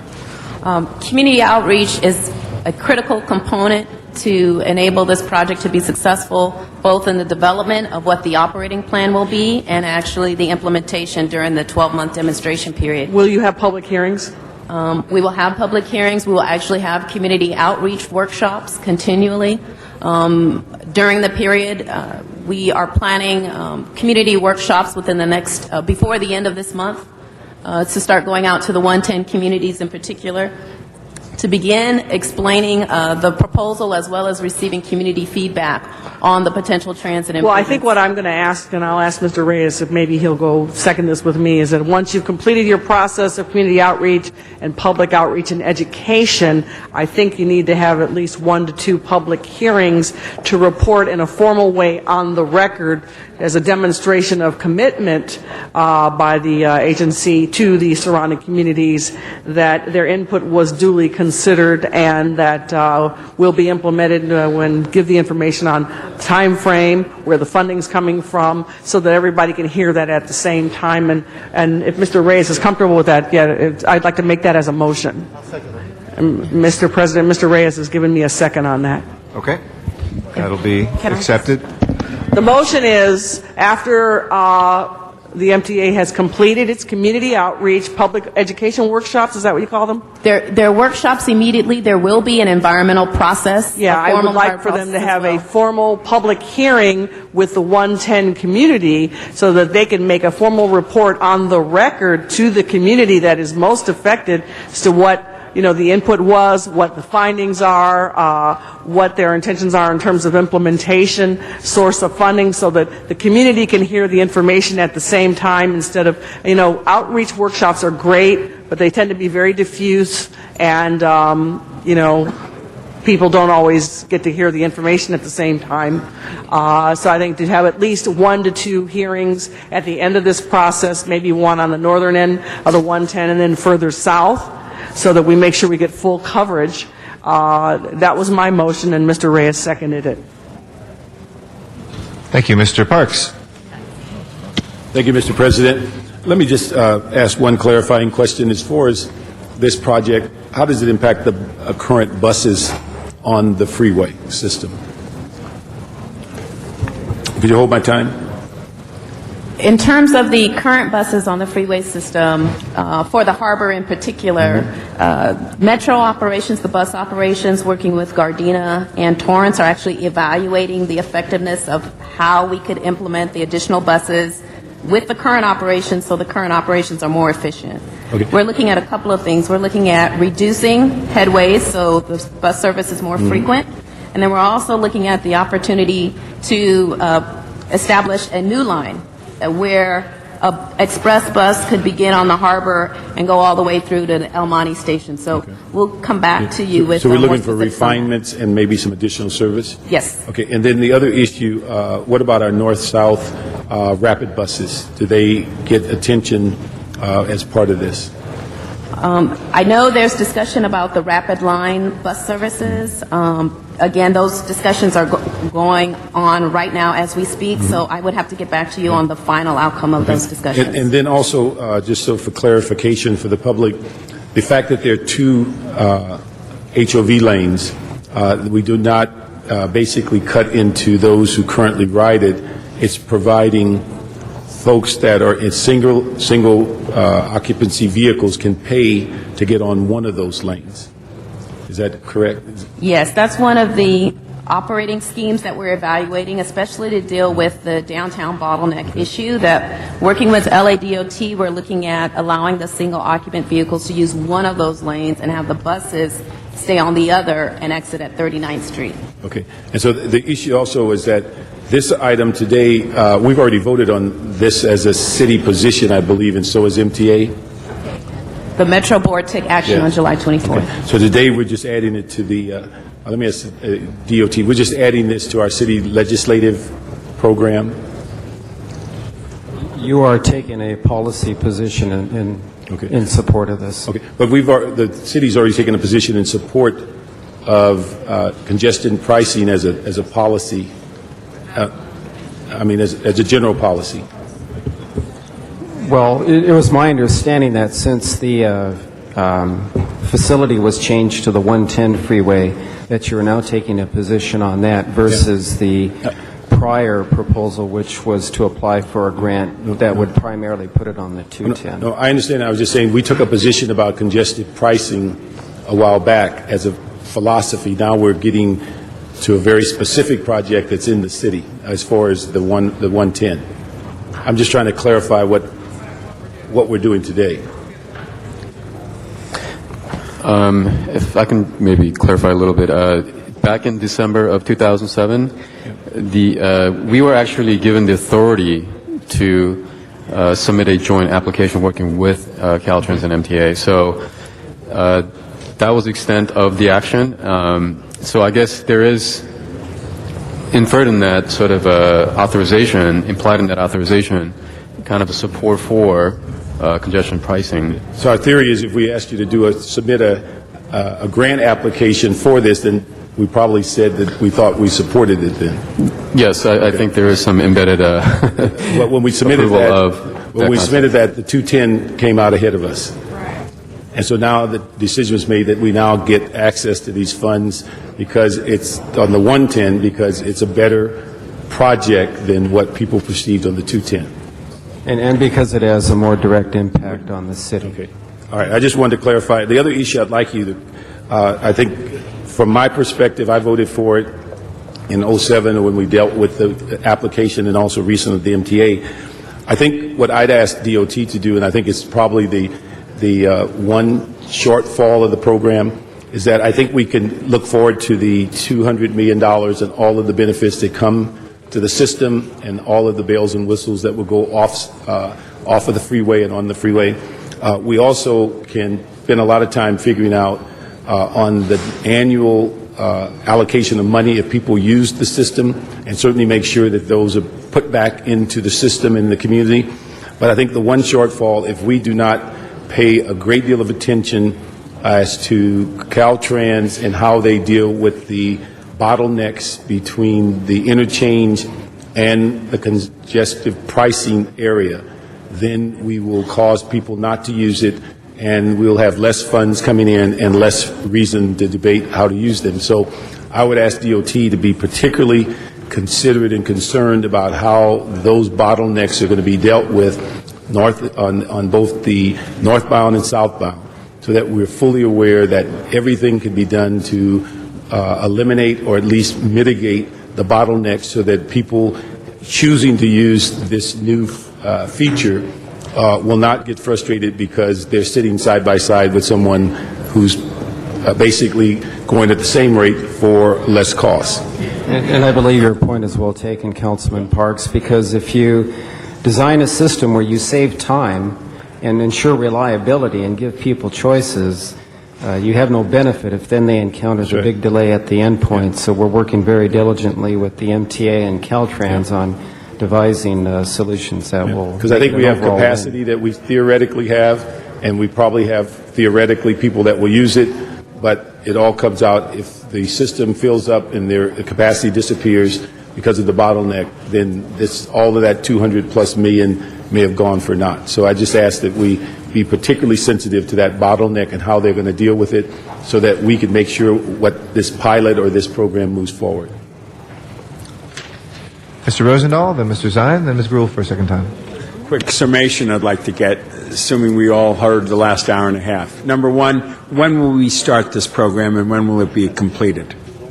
Start the program at December 31st, 2010 is the requirement. Has to start by December 31st, 2010, and it's for a 12-month demonstration. So 2010 at the end of the year, meaning 2011, we'll have 1 year of seeing if this works or not. That's correct. Okay, and we will have spent the $200 million plus to make it all happen. That's correct.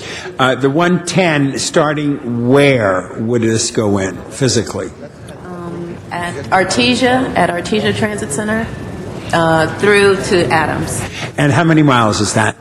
I think it's 14. Actually, it's 16 lane miles, 33 north and south. 16 lane miles. Okay, and then you're going to go to the 10 as well? That's correct. And where does that start and where does that end? The 605, all the way down towards, I'm sorry, can you respond on the microphone? Down to Alameda. Excuse me. Can you respond on the microphone? Because some people watch and Alameda listen, Street. and thank you. How many miles is that?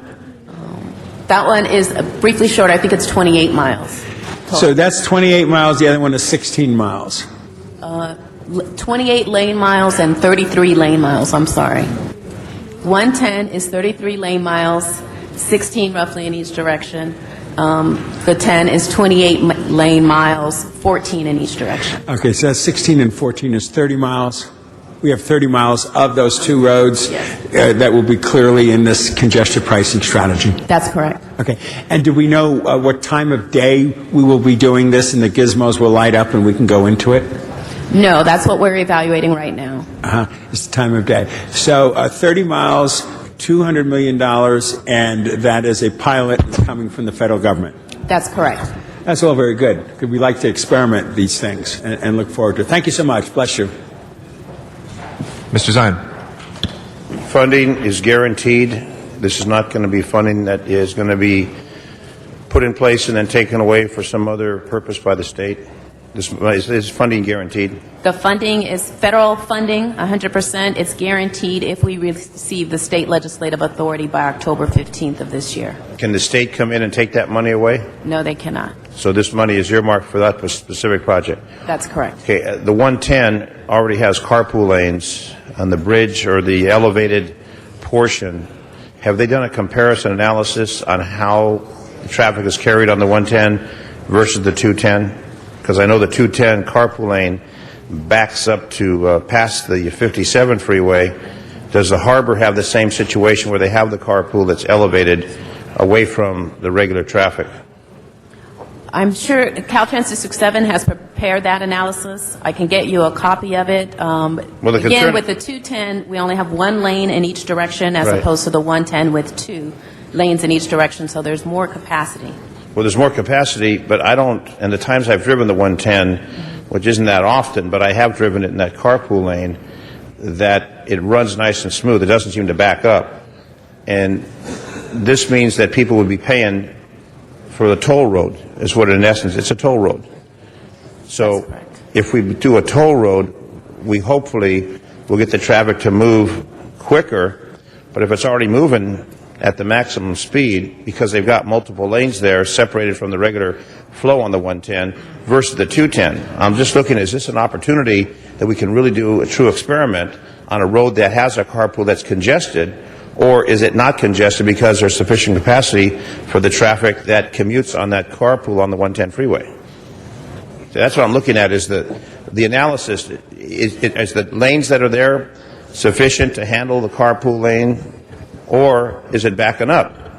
Well, there are times when the 210 HOV lanes do back up. No, I'm talking about the 110, not the 210. The 110 generally flows well with a couple of slow spots that I think Councilwoman Hahn has identified, but generally it has excess capacity. The difference is, with this pilot project, the 110 will be open to single-occupant vehicles willing to pay the price at that time, a choice that they do not have today. Right. Or motorcycles still permitted? Motorcycles still free, yes. And the sticker on the cars is still the permitted? hybrid decal vehicles would still be allowed to travel in there through 2011. So what we will do then is open that opportunity for a solo occupant who has the funds to pay for that particular process. We would open it up. We would give a choice to those who wish to use it. We would ensure reliability at all times. The last part? We would ensure reliability of the lanes so that they are always flowing at 45 miles an hour or above. And then on the 10, what's the plan on that? The same concept, except in terms of the accessibility, in terms of who can use it. We're looking at two different operating schemes, because the 10 is unique in that in certain times of the day only 3+ carpools are allowed because of the success. So during the rush hour, when only 3+ carpools are allowed, we're looking at an operating scheme where we would allow 2-person carpoolers to buy into the lane, conditioned upon Caltrans being able to restripe certain segments of the carpool lane that would allow 2 lanes between the 605 and the 710, so that there's that additional capacity. And then an additional operating scheme is for the 2 carpoolers to be charged all day long. And it won't be 24 hours. You'll only be paying during certain hours of the day or night? That's correct. So it won't be a 24-hour operation. Not unless the demand. Have we compared this to Orange County, how their toll lanes have worked out? Well, it's congestion pricing, but it's a little bit different. I mean, in terms of we're looking at dynamic pricing, so the pricing of the tolls will be set rather quickly, as opposed to the Orange County toll roads are set on a 3-month kind of advance period. We believe the dynamic pricing allows us to ensure that reliability of the lane and that it keeps moving. And do we have an estimate of what we're going to charge? No, we don't have that yet. Okay, do we know what Orange County charges for their carpool lanes? Thank you, Mr. Zahn. I think the 91 toll lanes sometimes go up to $10. Yeah. $10 a trip? Thank you, Mr. Zahn. I know, I'm just trying to get a comparison. Thank you very much. Ms. Gruhl? Thank you. And colleagues, it's been a very good discussion because there is a lot of confusion about what does congestion pricing mean. And the discussion today about the impacts, and I think in the importance, as everyone has said, is, and we discussed in committee, which was when you can have a great carpool lane and a congestion pricing, but if you get down to Adams and it takes you 30 minutes, it's lost its options there. But I think it is important to note, today if you ride on the 110 freeway, you can only ride in the carpool lane if you carpool. Or a hybrid, or you're in a bus. So what we're doing is we are not taking away any lanes from the rest of the freeway. We're not taking any of the lanes. What we're doing is saying we have these carpool lanes that are underutilized, and we're saying let's add to that this congestion pricing mechanism, which ultimately benefits us. And so I think it is a misnomer, and that the idea is that you have to pay to get on the freeway. You do not have to pay to get on the freeway. Still go on the 110. What you're doing is now saying, if I choose to drive solo, not in a carpool, and I need to get somewhere faster than driving on the regular, I'm going to pay, and I'm going to make that choice every day as to whether or not I'm going to do that, or I'm going to make the choice to take public transportation. So if the public is listening, we are not saying that you have to pay to go on the 110 freeway. What we're saying is there's a new service that may be available to you, which has a win-win situation for many people in the city of Los Angeles. Because if you ride on the 110 now, and you are not able to afford to go on that carpool, or you can't because you don't carpool, and you can't afford potentially whatever the cost may be, the hope is that there'll be less the whole idea is to have less congestion on the rest of the freeway. So in fact, it is hopefully a win-win, and that's what we will see in the 12 months. It is important to note, colleagues, that we did vote on this application. It was December or wherever it was, and we voted on an application before which did not include this, and we were unsuccessful and said we need to do something differently. And that proposal included the 210, the 10, and the 110. The only change that is being recommended is because we did vote on all three, was that this one is moving up faster than the other two. And because of the concept, the 405 would not be eligible, really, as you indicated, eligible for two reasons. One, because it's not contiguous, but two, the carpool lane is probably past its usefulness now, because if you drive in the morning, it really isn't a carpool lane. It stops at certain places. There's no benefit. And we are going to see some of those challenges with the state being impacted by that. So I think it is important to note that what has happened, and Mr. Parks alluded to this, is that the MTA did vote on this last week. When we introduced this motion, the MTA had not voted on it yet.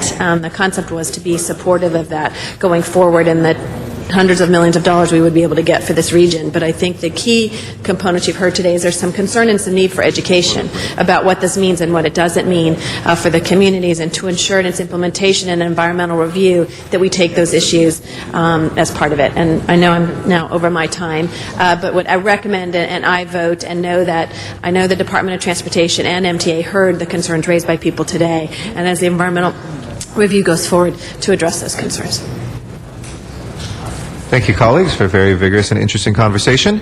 With that, I think we have this before us. Let's go ahead and open the roll, close the roll, and tabulate the vote. 13 ayes, 1 no. All right. That is approved.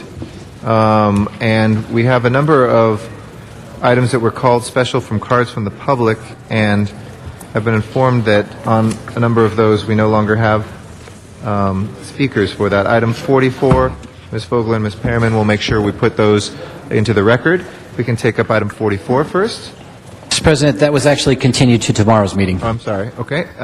43, we had, we can open the roll on 43, please. Close the roll and tabulate the vote. 14 ayes. Okay. We still do have a speaker card on 40, so we'll keep that. We have on 37 as well. If we can please, on 37, if we can please open the roll. Close the roll and tabulate the vote. 14 ayes. Okay. If we can take up the next item, please. Item 23 was called special by Councilmember Gruhl. Okay, item 23, Ms. Gruhl? And I will be brief after the long conversation on the last one, which again was a good one. And this is your, Mr. Garcetti, and you may want to speak on this too, the car sharing program that is before us. Colleagues, it's proven very successful in cities throughout the United States and internationally, and we're able to now implement it here locally. And the two places, and unfortunately, we wanted to do this more locations in the city of Los Angeles, but the companies that have been instituting this really are focused on the universities. And so the two locations that they actually kind of applied for was UCLA and USC, and really in an idea market. And how it works is that if you don't have a car and you're at college and you want to be able to use your car to go to a location, these are car sharing. And so this is really an opportunity that we think in Los Angeles that will help us expand, and if we show that it is productive and useful in the city, we can now move to the next step and hopefully convince them that there's a market for this at other locations, such as in Hollywood, I believe, and in downtown and some of the more densified areas, which we think is critically important. So I want to recognize Mr. Garcetti, who I think was the original maker of the motion, and we move forward in this program as far as Department of Transportation and the Transportation Committee. So thank you, Mr. Garcetti. Mr. Rosendahl. Mr. Rosendahl? Well, we're excited about this, as Ms. Gruhl was just mentioning. This is a great opportunity. I obviously want it in Venice and other places, but the pilot needs to go where it's going to go. I've seen it operating in other cities. It's a no-brainer. It's another way to think out of the box. It's another way people don't have to have their own car anymore, and they can move around with it. So hats off to everybody on this. Let's vote yes. Thank you, Mr. President. Thank you, and thank you to you and Ms. Gruhl for your work on that, and for the good folks in Hollywood who I know have been working very hard on that in the state legislation that can assist us in parking those shared cars, another way to reduce traffic. So with that, let's go ahead and open the roll, close the roll, and tabulate the vote. 14 ayes. That is approved. We have items 33 and 40. Mr. Matt Dowd, on item 33, and Van Nuys, if you'd like to speak on this issue.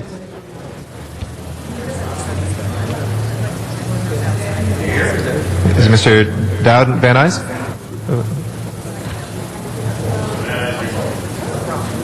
Sit tight, Mr. Dowd, if you're there. We're just making sure we can get the connection up.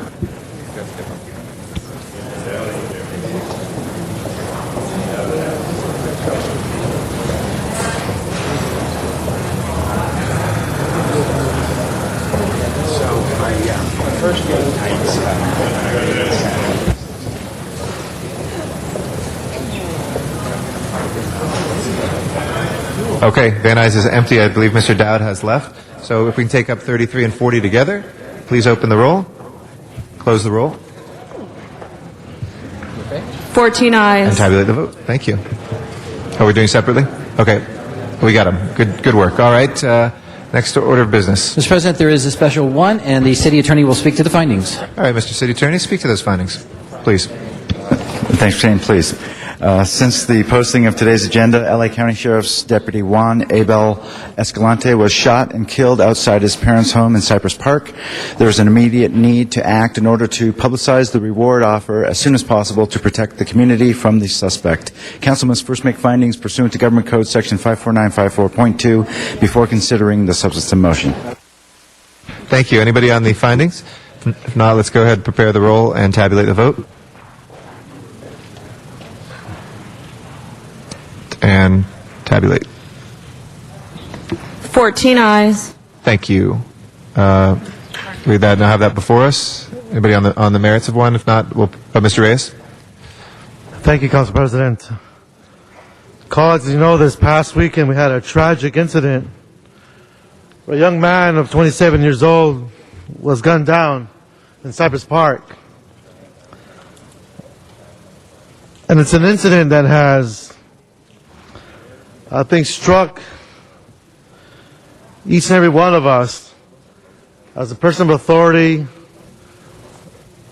a sheriff. He was killed right outside of his home in Cypress Park. We need to do everything in our power to provide the support that our officers need to track down these killers. It's It's a $75,000 reward. And we hope this will stimulate more evidence, hopefully get folks to step up and help us get the culprits who chose to take away this young man's life. And he leaves behind 3 children, hard-working family,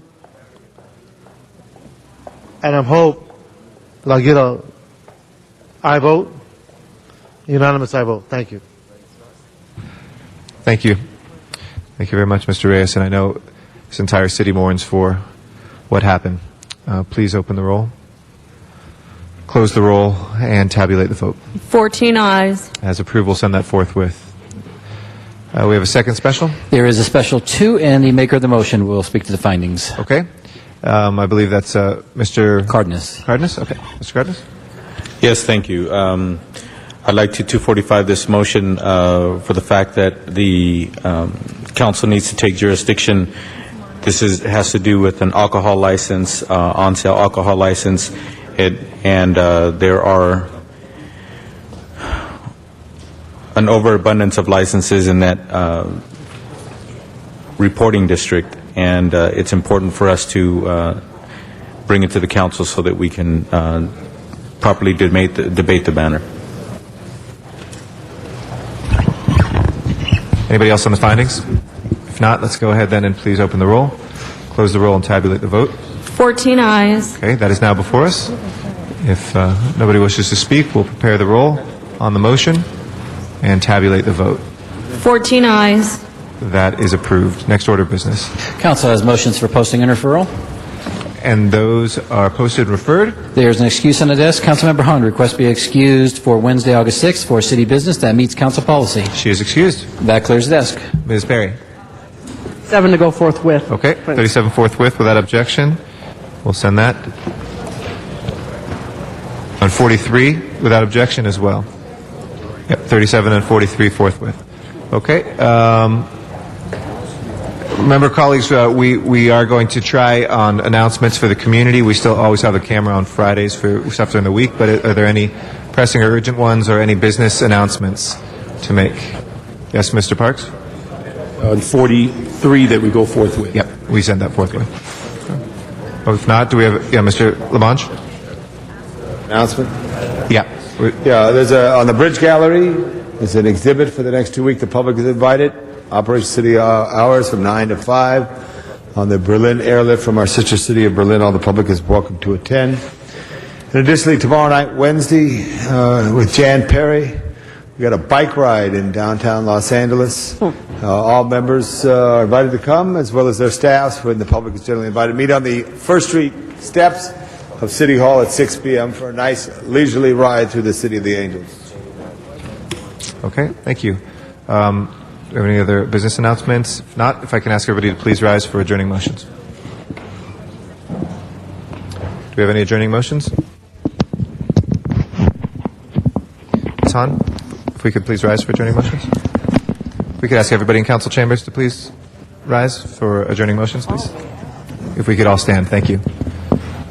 Mr. Labange. Yeah, members, I ask we adjourn in memory of Gene Evans. He passed away recently, but you all saw his work in a creative way. For over 27 years, he was the designer of the pyrotechnics, the fireworks, at our very own Hollywood Bowl. He was a master at his work, and he brought it out to everyone's delight. He survived by his partner 27 years and his son and daughter. I ask we adjourn in memory of Gene Evans. Thank you. Mr. Parks. Thank you, Mr. President. I'd ask that we adjourn in memory of Bobby Johnson, who was born in March 1948. He was a member of the Decatur Church of God in Christ in Mississippi. He also served there as part of the choir and musical department. After serving 4 years in the Air Force, he moved to Los Angeles, where he joined the West Angeles Church of God in Christ. He had a variety of jobs as an air conditioning and refrigerator service person, also a postal employee, before he became a McDonald's franchise owner and was one of the most successful franchise owners in the city of L.A. We may remember, was in the news a while back where He actually took on McDonald's regarding a franchise that he owned in the LAX. He was involved with a number of charitable organizations. He certainly set the standard in hiring local residents at his fast food residence. His funeral services are scheduled for Wednesday, August the 6th, 11 a.m. at West Angeles Church of God in Christ on South Crenshaw. An interment will follow at Holy Cross Cemetery on West Slauson. He's survived by his mother, one son, two daughters. He unfortunately passed away last Friday in Las Vegas in a traffic accident in which a drunk driver struck his vehicle and then unfortunately ran over him in that accident. Thank you. Yes. Ms. Ms. Hahn. Sign on to that. We already did this. Yeah, we had an adjourning motion. We'll make sure that gets so attached make sure as you well guys sign put it. them all to Ms. Hahn's together. motion, and we'll add Ms. Perry as a seconder on that as well. Mr. Reyes. Thank you, Council President. With a heavy heart, as was mentioned before, a reward motion, Deputy Sheriff Juan Abel Escalante, 27, a hardworking and dedicated husband and father of three who served in the military, was shot and killed on Saturday, August 2nd at approximately 5:30 a.m. in the community of Cypress Park. A U.S. Army reservist and a 2.5-year department veteran, Deputy Escalante has been described as a local success story who was dedicated to his family and community. He lived up to the dream of serving his country, serving his county, and honoring his family, said Sheriff Lee Baca. He is survived by his wife and their three children, as well as his parents with whom he was living just as Deputy Escalante was preparing to buy a home in Pomona. Last night we were at the vigil, and the community of Cypress Park feels trapped. But last night there were prayers, a strong presence of neighbors, people from the community. And I emphasize that Cypress Park is a good community. It's a hard-working community. It's a community that goes back generations, with many of the families being there since the 50s and the 40s. Now, we should be proud about Cypress Park. We should be proud that Abel Escalante was able to reach his goals and his dreams despite the obstacles that we find when we have the infestation of drugs and the gang culture that has gripped our city. So I hope that his parents recognize that they are not alone and that the prayers of our committee will continue to support the Escalante family. I'd like to ask for all members to join me on this. But Council President, this Friday at 9 a.m. is the services at Cathedral. And I would like to suggest if we could be there to support the Escalante family as a council. Okay. We'll put all members on that, and we'll get on that right away. Yeah. Mr. Rosendahl. Yeah, it's sort of like an announcement. Tonight is National Night Out, and it's apropos with this. In my district, we have several marches and several gatherings. The community with the policing department hand in glove on National Night Out is one way in which we can show our concern for these issues, Mr. Reyes. Thank you. Mr. Zine? The request from Councilmember Reyes regarding Friday. I'll look at that right away. Obviously, if we can, we will accommodate that. Sometimes there's time-sensitive issues that have to be passed, so we'll look at that right away. And if we can't do it, if we could start, if we can't do that, if we could start the council meeting later, because I know I and many members like to attend the service. Yeah, I believe there are 10 presentations this Friday, so you should also consult your presentations on that. I don't want to do something unilaterally, because you probably have invited guests here for this Friday, et cetera. So everybody should look at that and consider that before we make any decision. Started at 11 as opposed to 10 o'clock. We will look at what options exist. Again, people may have invited people for those presentations, people up from out of town, so we'll look at that right away. We'll do it off the mic, okay? President, last night was very clear that our men and women in blue feel like it's part of their family.